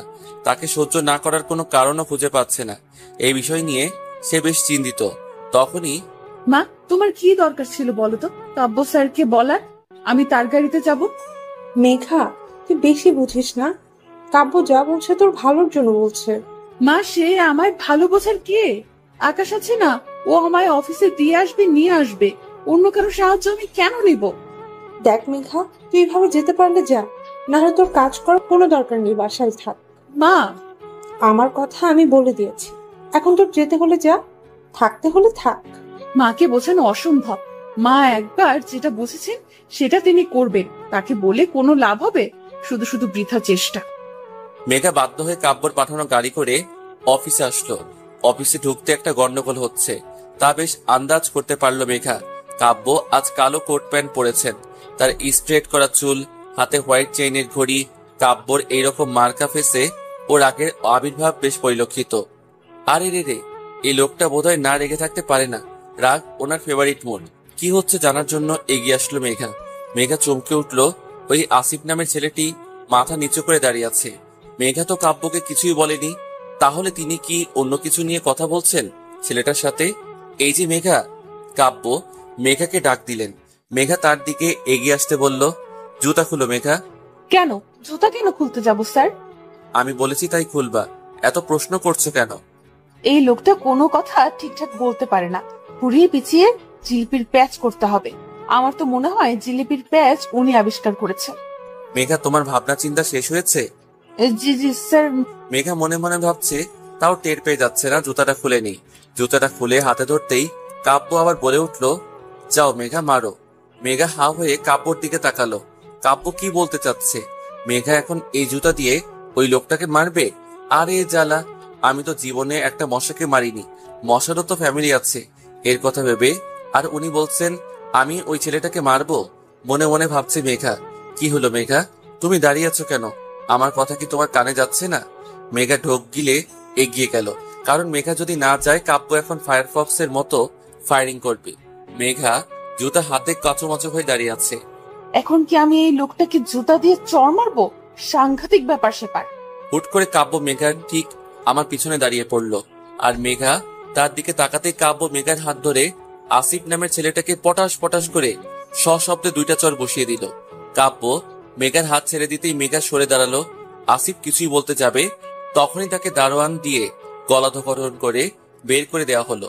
কাব্য সবার দিকে তাকিয়ে বলল, ড্রামা শেষ, এখন যে যার কাজে যাও। কাব্য নিজের ক্যাবিনে গেল। মেঘা তার পিছু পিছুই গেল। কাব্য খুব শান্ত হয়ে বসে ল্যাপটপ টিপছে। মেঘা ভাবছে, কি মানুষ রে বাবা, কিছুক্ষণ আগে মহাভারত সিরিয়ালের মতো যুদ্ধক্ষেত্র রূপ কর্মকাণ্ড শেষ করে চুপচাপ বসে আছেন। ভাবা যায় সব। নিজের জায়গায় বসে আছে কিন্তু ঠিক শান্তি পাচ্ছে না। আসলে কিভাবে কি হলো না শুনে কিছুতেই শান্তি হচ্ছে না মেঘার। স্যার, আপনি কিভাবে বুঝলেন ওই আসিফ ছেলেটি আমার সাথে নোংরা কিছুই করতে চেয়েছে? আমি তোমার মতো বাচ্চা না মেঘা। স্যার, আমিও বাচ্চা না। আর বাচ্চা হলে কি এত বড় প্রজেক্ট হ্যান্ডেল করতে পারতাম বলুন? ও আচ্ছা, এত বড় প্রজেক্ট হ্যান্ডেল যখন করছো তখন নিজে বুঝে নাও। কি নিজে বুঝে নাও? প্লিজ স্যার, আপনি বলুন না কিভাবে বুঝলেন? মিস মেঘা রহমান, আমি তোমার মতো কাঁচা মাথা নিয়ে বিজনেস করি না। তুমি হয়তো জানো না বা চোখ খুলে চলাফেরা করো না, তাহলে আমার অফিসের সামনে লাগানো সিসি ক্যামেরাটা দেখতে পেতে। ও, আমি তো দেখিনি। প্রয়োজনের জিনিস তোমার চোখে পড়বে না, কিন্তু অপ্রয়োজনের জিনিস ঠিকই চোখে পড়বে। আসিফ না আসিফ, ও তো অনেকদিন ধরে কাজ করে আসছে স্যার। তাহলে ওর কেন মনে নেই? আসলে অপরাধী যখন অপরাধ করে তখন কোনো না কোনো ভুল অবশ্যই করে, যা আসিফকে দেখলে স্পষ্ট বোঝা যায়। ইস, ডক্টর আহাদ আমায় না বাঁচালে আজ আমার খবর দৈনিক সমাচারে বড় বড় হেডলাইনে লেখা হতো। কত ভালো মানুষ তিনি। মেঘার কথায় কাব্য তেলে বেগুনে জ্বলে উঠছে, কিন্তু প্রকাশ্যে কিছুই না বলে ধমক দিয়ে থামিয়ে দিল মেঘাকে। মেঘা কাজ করছে, হুট করে তার ফোনটা বেজে উঠল। সে ফোনটা রিসিভ করে অপরপক্ষ কি যে বলল তা শুনে সে উত্তর দিল, আমি আসছি। মেঘা কাব্যর দিকে তাকাতেই দেখলো তার ফোন কলে সে চরম বিরক্ত। মেঘা কাব্যর দিকে তাকিয়ে হাসার চেষ্টা করলো, আর বলল, স্যার আমি একটু ক্যান্টিন থেকে আসছি। ক্যাফেটেরিয়াতে মেঘা আর ডক্টর আহাদ পাশাপাশি বসে আছে। বেশ হাসি উজ্জ্বল চেহারা ডক্টর আহাদের। তো মিস মেঘা, আপনি এখন কেমন আছেন? আমি তো ভালো আছি, আপনি হুট করে আমার অফিসে? এদিক দিয়ে যাচ্ছিলাম তো ভাবলাম একবার আপনার খোঁজ নিয়ে যাই। ও আচ্ছা। তো কি চলছে, সব ঠিকঠাক তো? ডক্টর আহাদের কথায় পিছন থেকে কাব্য উত্তর দিল, আরে ডক্টর আপনি? কাব্য মেঘার কাছে এসে কাব্য একটা চেয়ার টেনে মেঘার সাইডে বসলো। কাব্যকে এখানে অনাকাঙ্ক্ষিত ভাবে দেখে মেঘা আহাদ দুজনে অনেকটা শক, কিন্তু কাব্য খুবই নর্মাল বিহেভ করছে। মিস্টার চৌধুরী, আপনি এখানে? আরে ডক্টর, মেঘা আপনাকে বলেনি আমি ওর বস? আসলে আমি সেটা বলিনি, বলছি আপনি হুট করে ক্যান্টিনে। ওহ ডক্টর, এটা লাঞ্চ টাইম, সেজন্য আসলাম। প্রচন্ড রকম ক্ষুধা লেগেছে, আমরা কিছু অর্ডার করি? স্যার আমার জন্য চকলেট কেক অবশ্য করবেন। ওকে মেঘা। ডক্টর আহাদ আপনার জন্য স্পেশাল কিছু। ডক্টর আহাদের অনেক বিরক্ত লাগছে, তিনি মেঘার আর তার মাঝে তৃতীয় ব্যক্তিকে এই মুহূর্তে পছন্দ করছেন না। কিন্তু মিস্টার চৌধুরী যে কোথা থেকে উড়ে এসে জুড়ে বসলেন তা নিয়ে বেশ চিন্তিত দেখা যাচ্ছে তাকে। মেঘা কেকটা কেমন? কাব্যর কথায় ডক্টর আহাদ ট্যাপ ট্যাপ চোখে মেঘার দিকে তাকালো। মেঘার তেমন ভাবান্তর হলো না, সে বেশ খেতে খেতে উত্তর দিল, অনেক tasty sir, let me taste. Kabya মেঘার কেকটা থেকে এক বাইট নিতেই ডক্টর আহাদ অনেকটা হতবাক হয়ে গেল। এসব কি করছেন মিস্টার চৌধুরী? তিনি কি বোঝাতে চাচ্ছেন আমায়? না মেঘার ব্যাপারটা নিয়ে ফার্স্ট ভাবতে হবে দেখছি। মিস্টার আহাদ কিছুই বলছে না। কাব্য মেঘার সাথে অহেতুক কথা বলছে, যারা কোনো মানে কাব্য নিজে খুঁজে পাচ্ছে না। খাবার শেষ করে কাব্য আবার মেঘাকে বলল, মেঘা চলো, আমাদের এখন মিটিং এ যেতে হবে। স্যার আমার আবার কিসের মিটিং? আরে মেঘা, তুমি বারবার ভুলে যাও, এটা কি হয় নাকি? চলো ফার্স্ট। মেঘা কাব্যর কথার কিছুই বুঝছে না। সে ডক্টর আহাদকে বলল, সরি মিস্টার আহাদ, আজ আমি একটু ব্যস্ত, আমরা অন্য কোনো একদিন দেখা করে নিই। ওকে মেঘা, কোনো সমস্যা নেই। কাব্য মেঘাকে নিজের সাথে করে নিয়ে গেল। ব্যাপারটা মিস্টার আহাদের তেমন সুবিধার ঠেকলো না। তিনি সন্দেহ দৃষ্টিতে বারবার কাব্যর দিকে তাকাচ্ছেন। আহাদ গম্ভীরভাবে কিছুই ভাবতে বসে গেল। কাব্য ড্রাইভ করছে, তার পাশের সিটে মেঘা বসে আছে। মেঘার কৌতূহলের দৃষ্টি নিয়ে কাব্যর দিকে তাকিয়ে আছে। স্যার আপনার কি হয়েছে বলুন তো? কই কিছুই না তো। কিছু তো হয়েছে স্যার, আপনি ডক্টর আহাদের সামনে এটা দেখানোর চেষ্টা করলেন কেন যে আপনি আর আমি এত ক্লোজ? আরে মেঘা, আমাদের কোম্পানির একটা রিপিটেশন আছে না? এইভাবে সবাই যদি ভাবে আমাদের কোম্পানির এমপ্লয়ীদের সাথে খারাপ ব্যবহার করি, তাহলে মার্কেটে আমাদের বদনাম হবে। কিন্তু স্যার আপনি আমায় মিটিং এ কেন নিয়ে যাচ্ছেন? আমার তো কোনো কাজ নেই। চুপ করে বসে থাকো মেঘা, এত কথা বলো না, আমার ড্রাইভ করতে প্রবলেম হচ্ছে। মেঘা চুপ করে গেল, কিন্তু কাব্য নিজে বুঝতে পারছে না সে কেন বা এমন বিহেভিয়ার করছে। কি হয়েছে? তার রেস্টুরেন্টে বসে আছে কাব্য, মেঘা, আর তাদের সামনে বসে আছেন তাদের ক্লায়েন্ট মিস্টার তাসকিন শরীফ। কাব্য আর মিস্টার শরীফ তাদের মিটিং এর বিভিন্ন প্রয়োজনীয় কথাবার্তা বলছে। মেঘা মনোযোগ দিয়ে তা শুনছে। যদিও তার ইচ্ছে করছে এখান থেকে দৌড়ে পালাতে, কিন্তু তার হচ্ছে কই। 3টায় মিটিং শেষ হলো। মিস্টার শরীফ মেঘার সাথে হ্যান্ডশেক করার জন্য তার দিকে হাত বাড়িয়ে দিল। মেঘা তো হাসি মুখে হাত মিলাতে যাবে, তখন কাব্য ঠ্যাস করে হাত মিলিয়ে নিয়ে বলল, আপনার সাথে কাজ করে আমাদের নিশ্চয়ই অনেক ভালো লাগবে। এখন তাহলে আসি মিস্টার শরীফ, চলো মেঘা চলো। কাব্যর এমন অদ্ভুত বিহেভিয়ার, মিস্টার শরীফ আর মেঘা দুজনেই হতবাক। কি হয়েছে তা জানতে হবে মেঘার। রোড সাইডে গাড়ি দাঁড় করিয়ে মেঘা চুরিওয়ালার কাছ থেকে চুরি কিনছে আর এক টাকার জন্য দাম কষাকষি করছে। কাব্য গাড়িতে হেলান দিয়ে 2 হাত পকেটে রেখে দেখে চলেছে মেঘাকে। মেঘা ছাড়া আর কোনো কিছুই তার চোখে পড়ছে না। মেঘার চুলগুলো হালকা বাতাসে উঠছে, কোমরে হাত দিয়ে সে দোকানের সাথে দাম কষাকষি করছে। কাব্য ভাবতে লাগলো, প্রথম দিন তোমার ভয়েস শুনে তোমার প্রতি মুগ্ধ হয়ে গেছিলাম। আমি তখন ভেবেছিলাম এমন ভয়েস আর কারো হতে পারে না, কারো না। তোমায় যেদিন দেখতে গেলাম, বিশ্বাস করো তোমার প্রতি আকর্ষণটা আরো বেড়ে গেছিল। তোমায় গাঢ় নীল রঙের শাড়িতে দেখে তোমার কাছের চুড়িগুলো ঝনঝন শব্দ করে বড্ড জ্বালাচ্ছিল আমায়। কিন্তু নিয়তি হয়তো আমাদের নিয়ে অন্য কিছুই লিখেছিল, তাই তো তুমি আমার হলে না। হয়ে গেল তোমার সাথে আমার এক মহাযুদ্ধ কাহিনী। সেদিন তোমার মুখে ওই হাড়ের ডক্টর আহাদের নামে এত গল্প শুনে আমার ইচ্ছা করছিল হাড় ডাক্তারকে খুন করি। পরে বুঝলাম আমি তার প্রতি জেলাস, আর আসিফকে আমার খুন করতে ইচ্ছে হয়েছিল। ওর এত সাহস তোমার দিকে চোখ তুলে তাকায়। এইসব থেকে হিসাব করে বুঝলাম আমি তোমায় ভালোবাসি। কি আই লাভ ইউ মেঘা। কাব্য হাসি নিয়ে মেঘার দিকে তাকিয়ে হতাশ হয়ে গেল। এই বাচ্চাকে এখন কিভাবে বোঝাবে সে?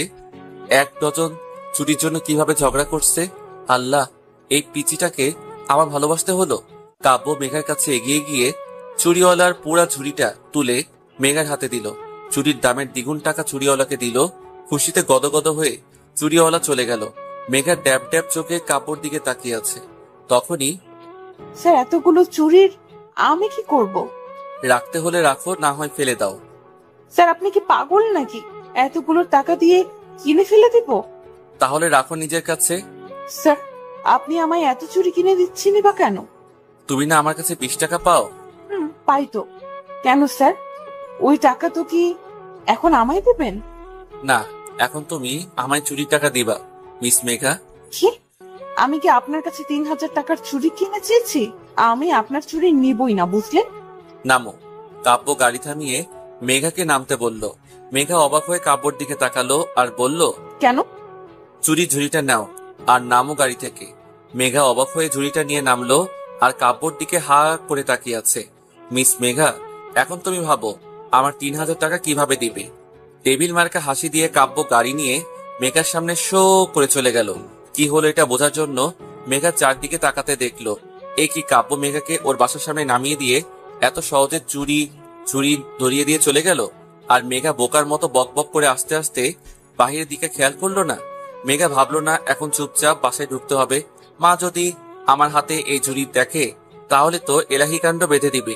হাজারটা প্রশ্নের তীর নিক্ষেপ করবে আমার দিকে আর অহেতুক সন্দেহ দৃষ্টি দিয়ে গিলে খাবে। চুপচাপ খুব সাবধানে পা ফেলে বাসার ভিতরে প্রবেশ করলো মেঘা।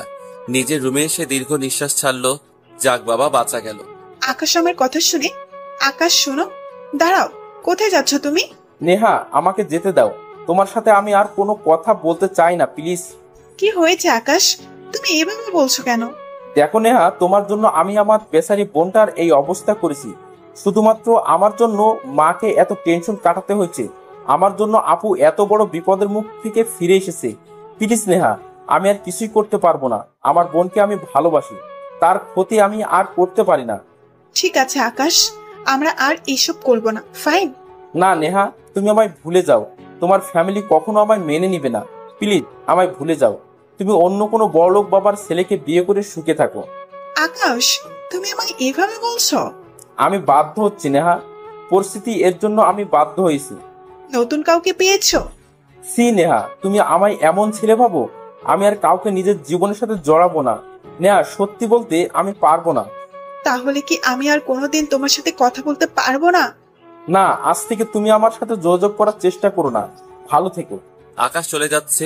নেহা আকাশের যাওয়ার পানে তাকিয়ে আছে। আকাশ একবারও ফিরে নেহার দিকে তাকাচ্ছে না। নিজের চোখের পানি লোকাতে সে নেহার দিকে ফিরে তাকাচ্ছে না। নেহা অঝরে কান্না করছে। তার কান্নার বাদ মানছে না।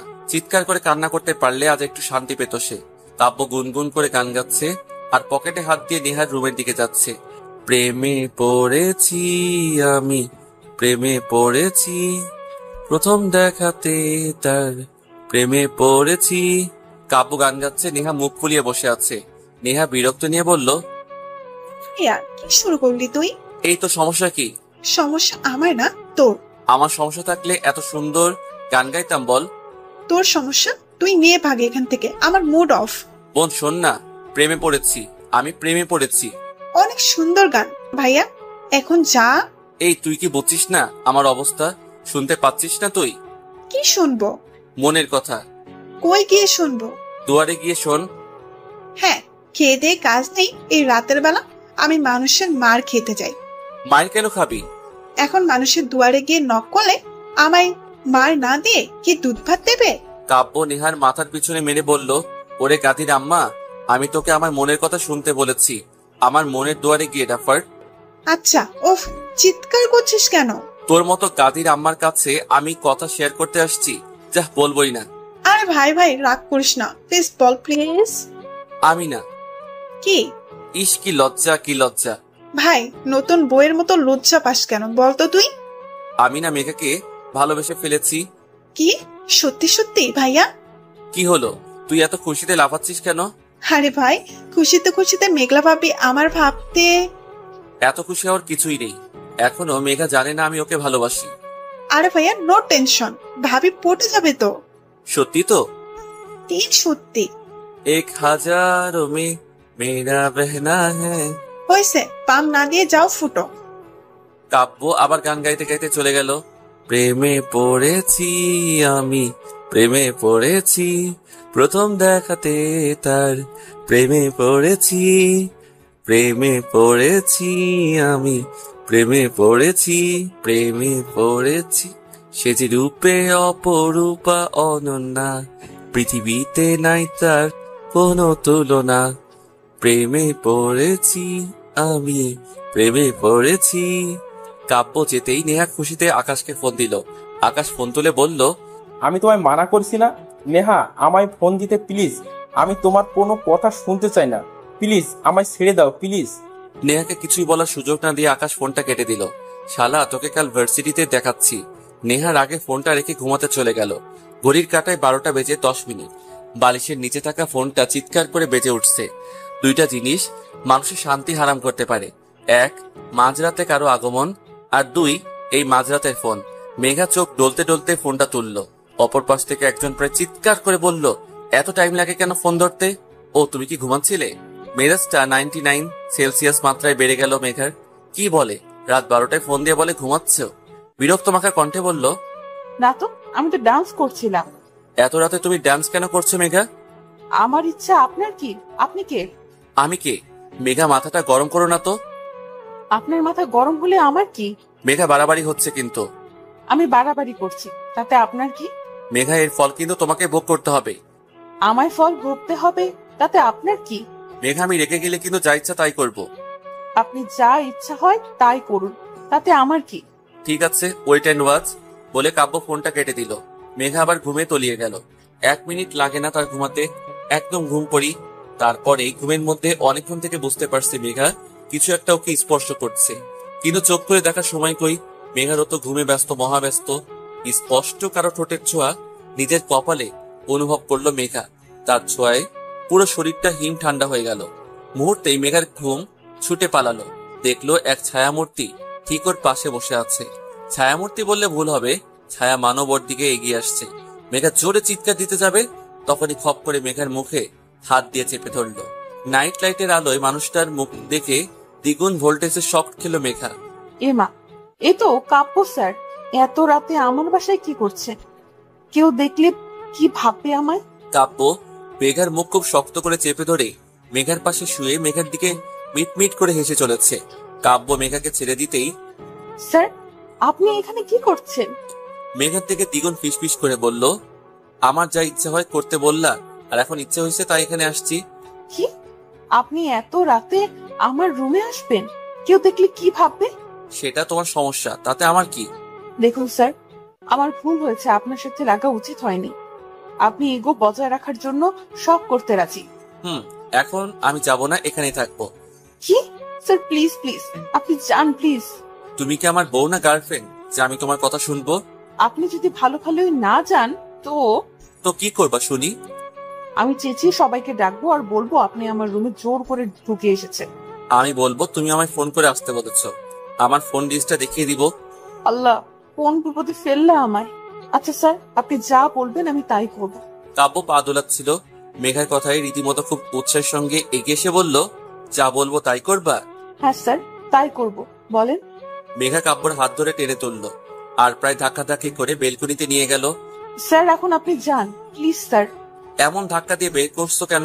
ভালোবেসে তো বলতে পারো নাকি? মুখটা বাংলার পাঁচ করে বললো কথাটা। স্যার আপনি প্লিজ যান তো। কাব্য মেঘার দিকে কিছুক্ষণ তাকিয়ে থেকে মেঘার দিকে এগিয়ে আসলো। তারপর মেঘার হাত ধরে নিজের বুকের মধ্যে নিয়ে আসলো। কাব্যর বিহেভিয়ারে মেঘা অনেকটা শক, কিছুই বলার ভাষা খুঁজে পাচ্ছে না।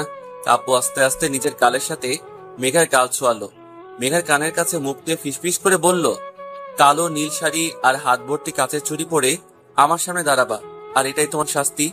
কাব্য লক্ষ্য করলো মেঘা চুপটি করে দাঁড়িয়ে আছে। মেঘাকে ছেড়ে দিয়ে কাব্য ডেভিল টাইপের হাসি দিয়ে যেখান থেকে এসেছিল সেখান দিয়ে চলে গেল। মেঘা ঘরে এসে হাঁপ ছেড়ে বাঁচলো। না, কাল শনি আছে কপালে, এটা ভেবে আবার গভীর ঘুমে আচ্ছন্ন হয়ে গেল মেঘা। আজ মেঘা গাঢ় নীল রঙের শাড়িটা পরে নিল। কাব্যর কথা অনুযায়ী হাতে নীল কাচের চুড়ি পরে নিল। অদ্ভুত হলেও সত্যি, প্রথমবার মেঘার কোনো ছেলের জন্য সাজতে ভালো লাগছে। কিছুই অবাধ্য অনুভূতি বেপরোয়া হয়ে উঠেছে। হালকা হাসি ঠোঁটের কোণে লেগে আছে মেঘার। হয়ে নিচে আসতেই আকাশ বলল, পুসপুস হতা হ্যাঁ। কি ব্যাপার? কিছুই না, তোমার কি ব্যাপার? আমার আবার কি ব্যাপার হবে? উপন্যাসের হিরোইন সেজে কোথায় পাড়ি জমাচ্ছ? কোথাও না, বাজে কথা বলা বন্ধ কর, অশিক্ষিত। আরে আমি। চুপ কর। 2-4টা ধমক দিয়ে বাসা থেকে বের হলো মেঘা। অফিসে আসতে একটু লেট হয়ে গেল, ট্রাফিক জ্যামের জন্য লেট হয়েছে। অফিসে ঢুকতে কলিগ রিয়ান হাঁ করে তাকিয়ে আছে মেঘার দিকে। মেঘা তার সামনে গিয়ে তুড়ি মেরে বলল, কি হলো? তিনি বুকে হাত দিয়ে বলল, হাই, ঘায়েল করে দিচ্ছ তুমি আমায়, এইখানটাতে চিনচিন ব্যথা করছে তো।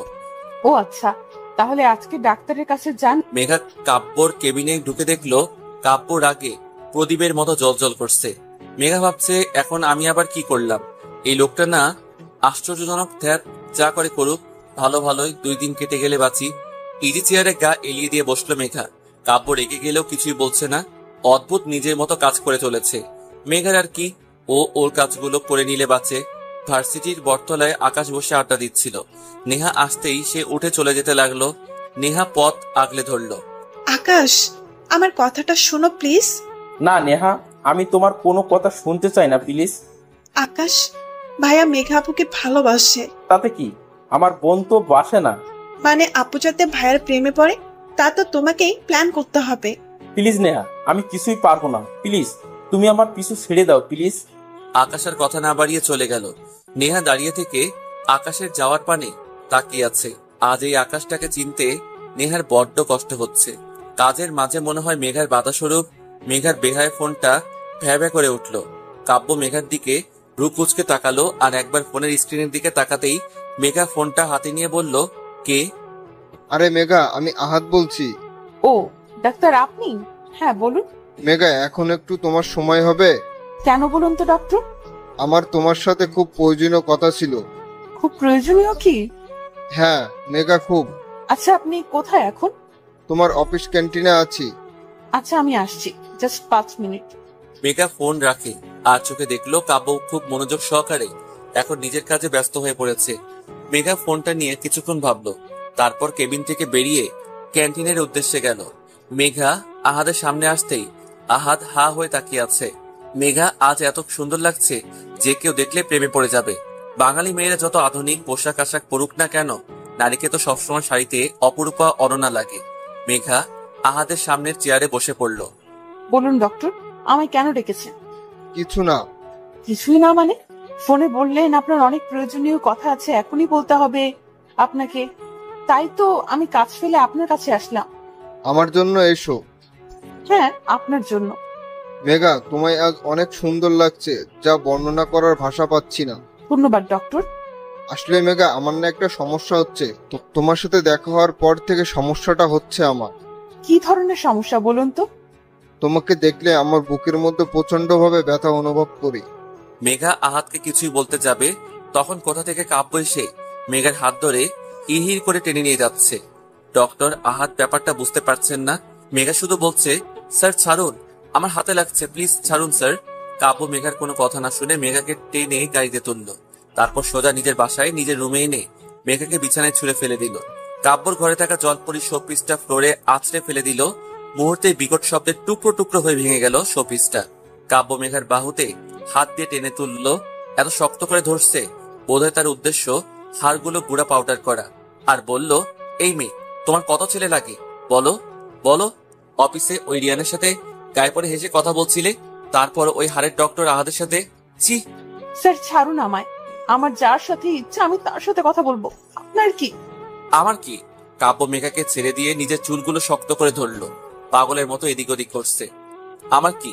ওকে মেঘা, তুমি দেখো আমার কি, বলে কাব্য চলে গেল। দরজাটা পিছন থেকে লক করে দিয়ে গেল। মেঘা দরজা খটখট করছে আর বলছে, স্যার দরজা খুলুন প্লিজ স্যার। তখনই অনেকক্ষণ থেকে একটা বদ্ধ রুমে বসে আছে মেঘা। মেঘাকে কেন এভাবে তুলে আনলো সেটা একমাত্র কাব্যই জানে। কি চলছে ওর মাথায় তাও বোঝা অনেক মুশকিল মেঘার। মেঘা ভাবছে, আমায় এমন ভাবে তুলে আনলো, জানি আমি তার বাপদাদা রেখে যাওয়া সম্পত্তি। ওনার ব্যবহার অনেক অদ্ভুত ঠেকছে, কিসের জন্য তা বোঝা মুশকিল, নেহি নামুনকিন। হ্যাঁ, এখন আমি কি করি? আমার ফোনটা তো ক্যাফেটেরিয়ায় ফেলে এসেছি। ইস, কাজের সময় কোনো কিছুই আমি হাতের কাছে পাই না। এখন ইচ্ছে করছে বেলকনি থেকে লাফিয়ে পড়ি। লাফিয়ে পড়ার পর আমার ঠিক কতটা ব্যথা লাগবে তা যদি আগে থেকে জানতে পারতাম তাহলে লাফ দিয়ে দেখা যেত। হাজারো চিন্তা ভাবনা নিয়ে অস্থিরতা সময় কাটছে মেঘার।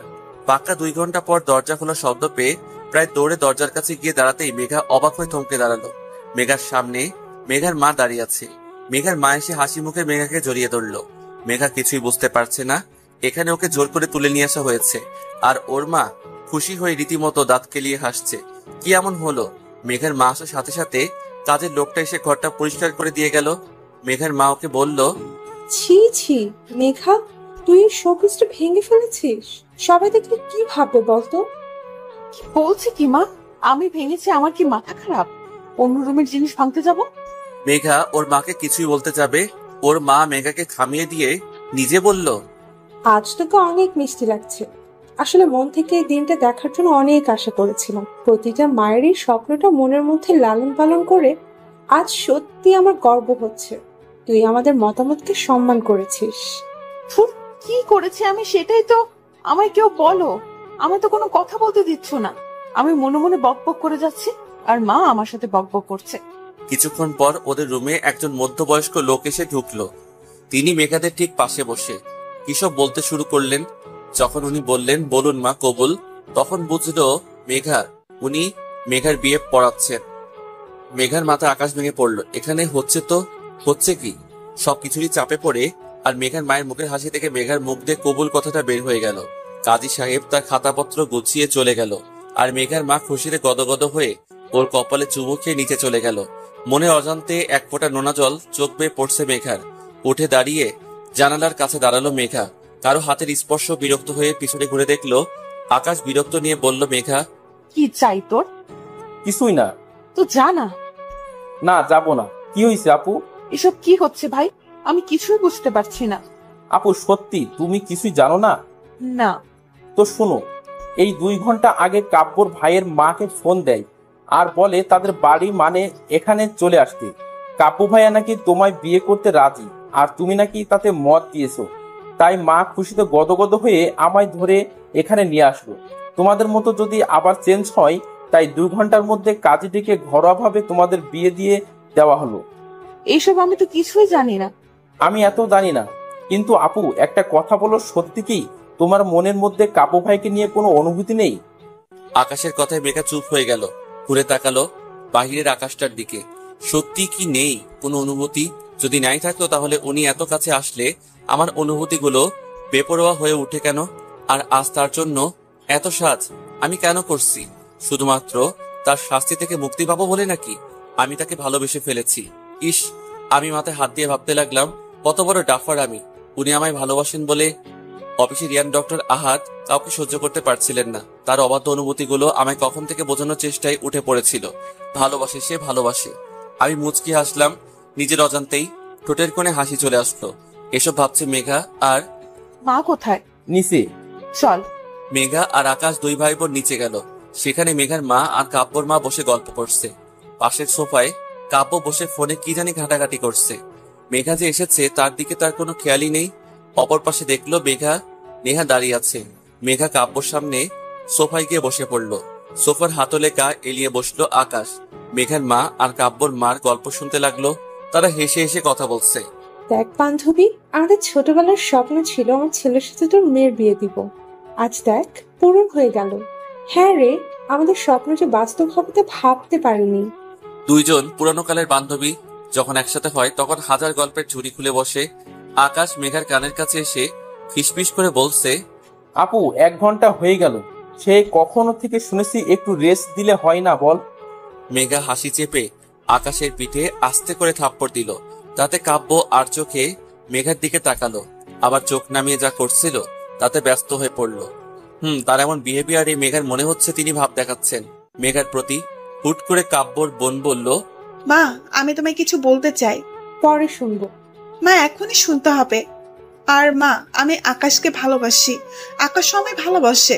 আমি আকাশকে ছাড়া কাউকে বিয়ে করব না। মেঘা বসা থেকে উঠে দাঁড়ালো। আকাশের দিকে অগ্নিময় দৃষ্টি নিক্ষেপ করে দিল মেঘা। আকাশ ভয়ে চুপসে আছে। কাব্যর মা আর মেঘার মা হা হা হা করে হেসে উঠল। তোমরা যে 2 বছর ধরে রিলেশনে আছো তা আমি আর তোমার মা আগে থেকে জানতাম, কিন্তু প্রকাশ কিছুই করিনি। দেখো মা, আমার ছেলের তো এখনো নিজের পায়ে দাঁড়াতে কিছুই সময়ের প্রয়োজন। তাই এই বিষয় নিয়ে আমরা তেমন ভাবিনি। সময় আসলে গুরুত্ব দিয়ে দেখবো ভেবেছিলাম। আর আমি কিন্তু আগে থেকে মেঘাকে বাড়ির বউ করার প্ল্যান করেছিলাম। নেহা, সেটা তুই আর আকাশ শুধু হেল্প করেছিস।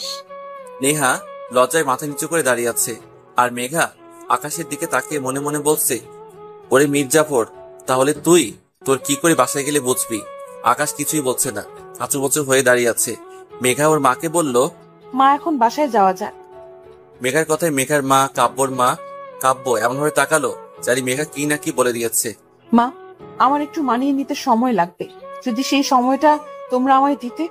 তুমি তো জানো মা, এই 19 বছরে আমি কখনো কোথাও গিয়ে এক রাত থাকিনি। তাহলে এখন কিভাবে ভাবতে পারছো? মা, তুমি নেও, যত সময় নিবা নেও। আস্তে আস্তে তুমি সব গুছিয়ে নিতে পারবা। ওকে মেঘা, যতদিন ইচ্ছা তুমি সময় নাও, আমার কোনো সমস্যা নেই, আর কোনো তাড়াহুড়া নেই বলে কাব্য ফোনটা কানে নিয়ে কারোর সাথে কথা বলতে বলতে চলে গেল।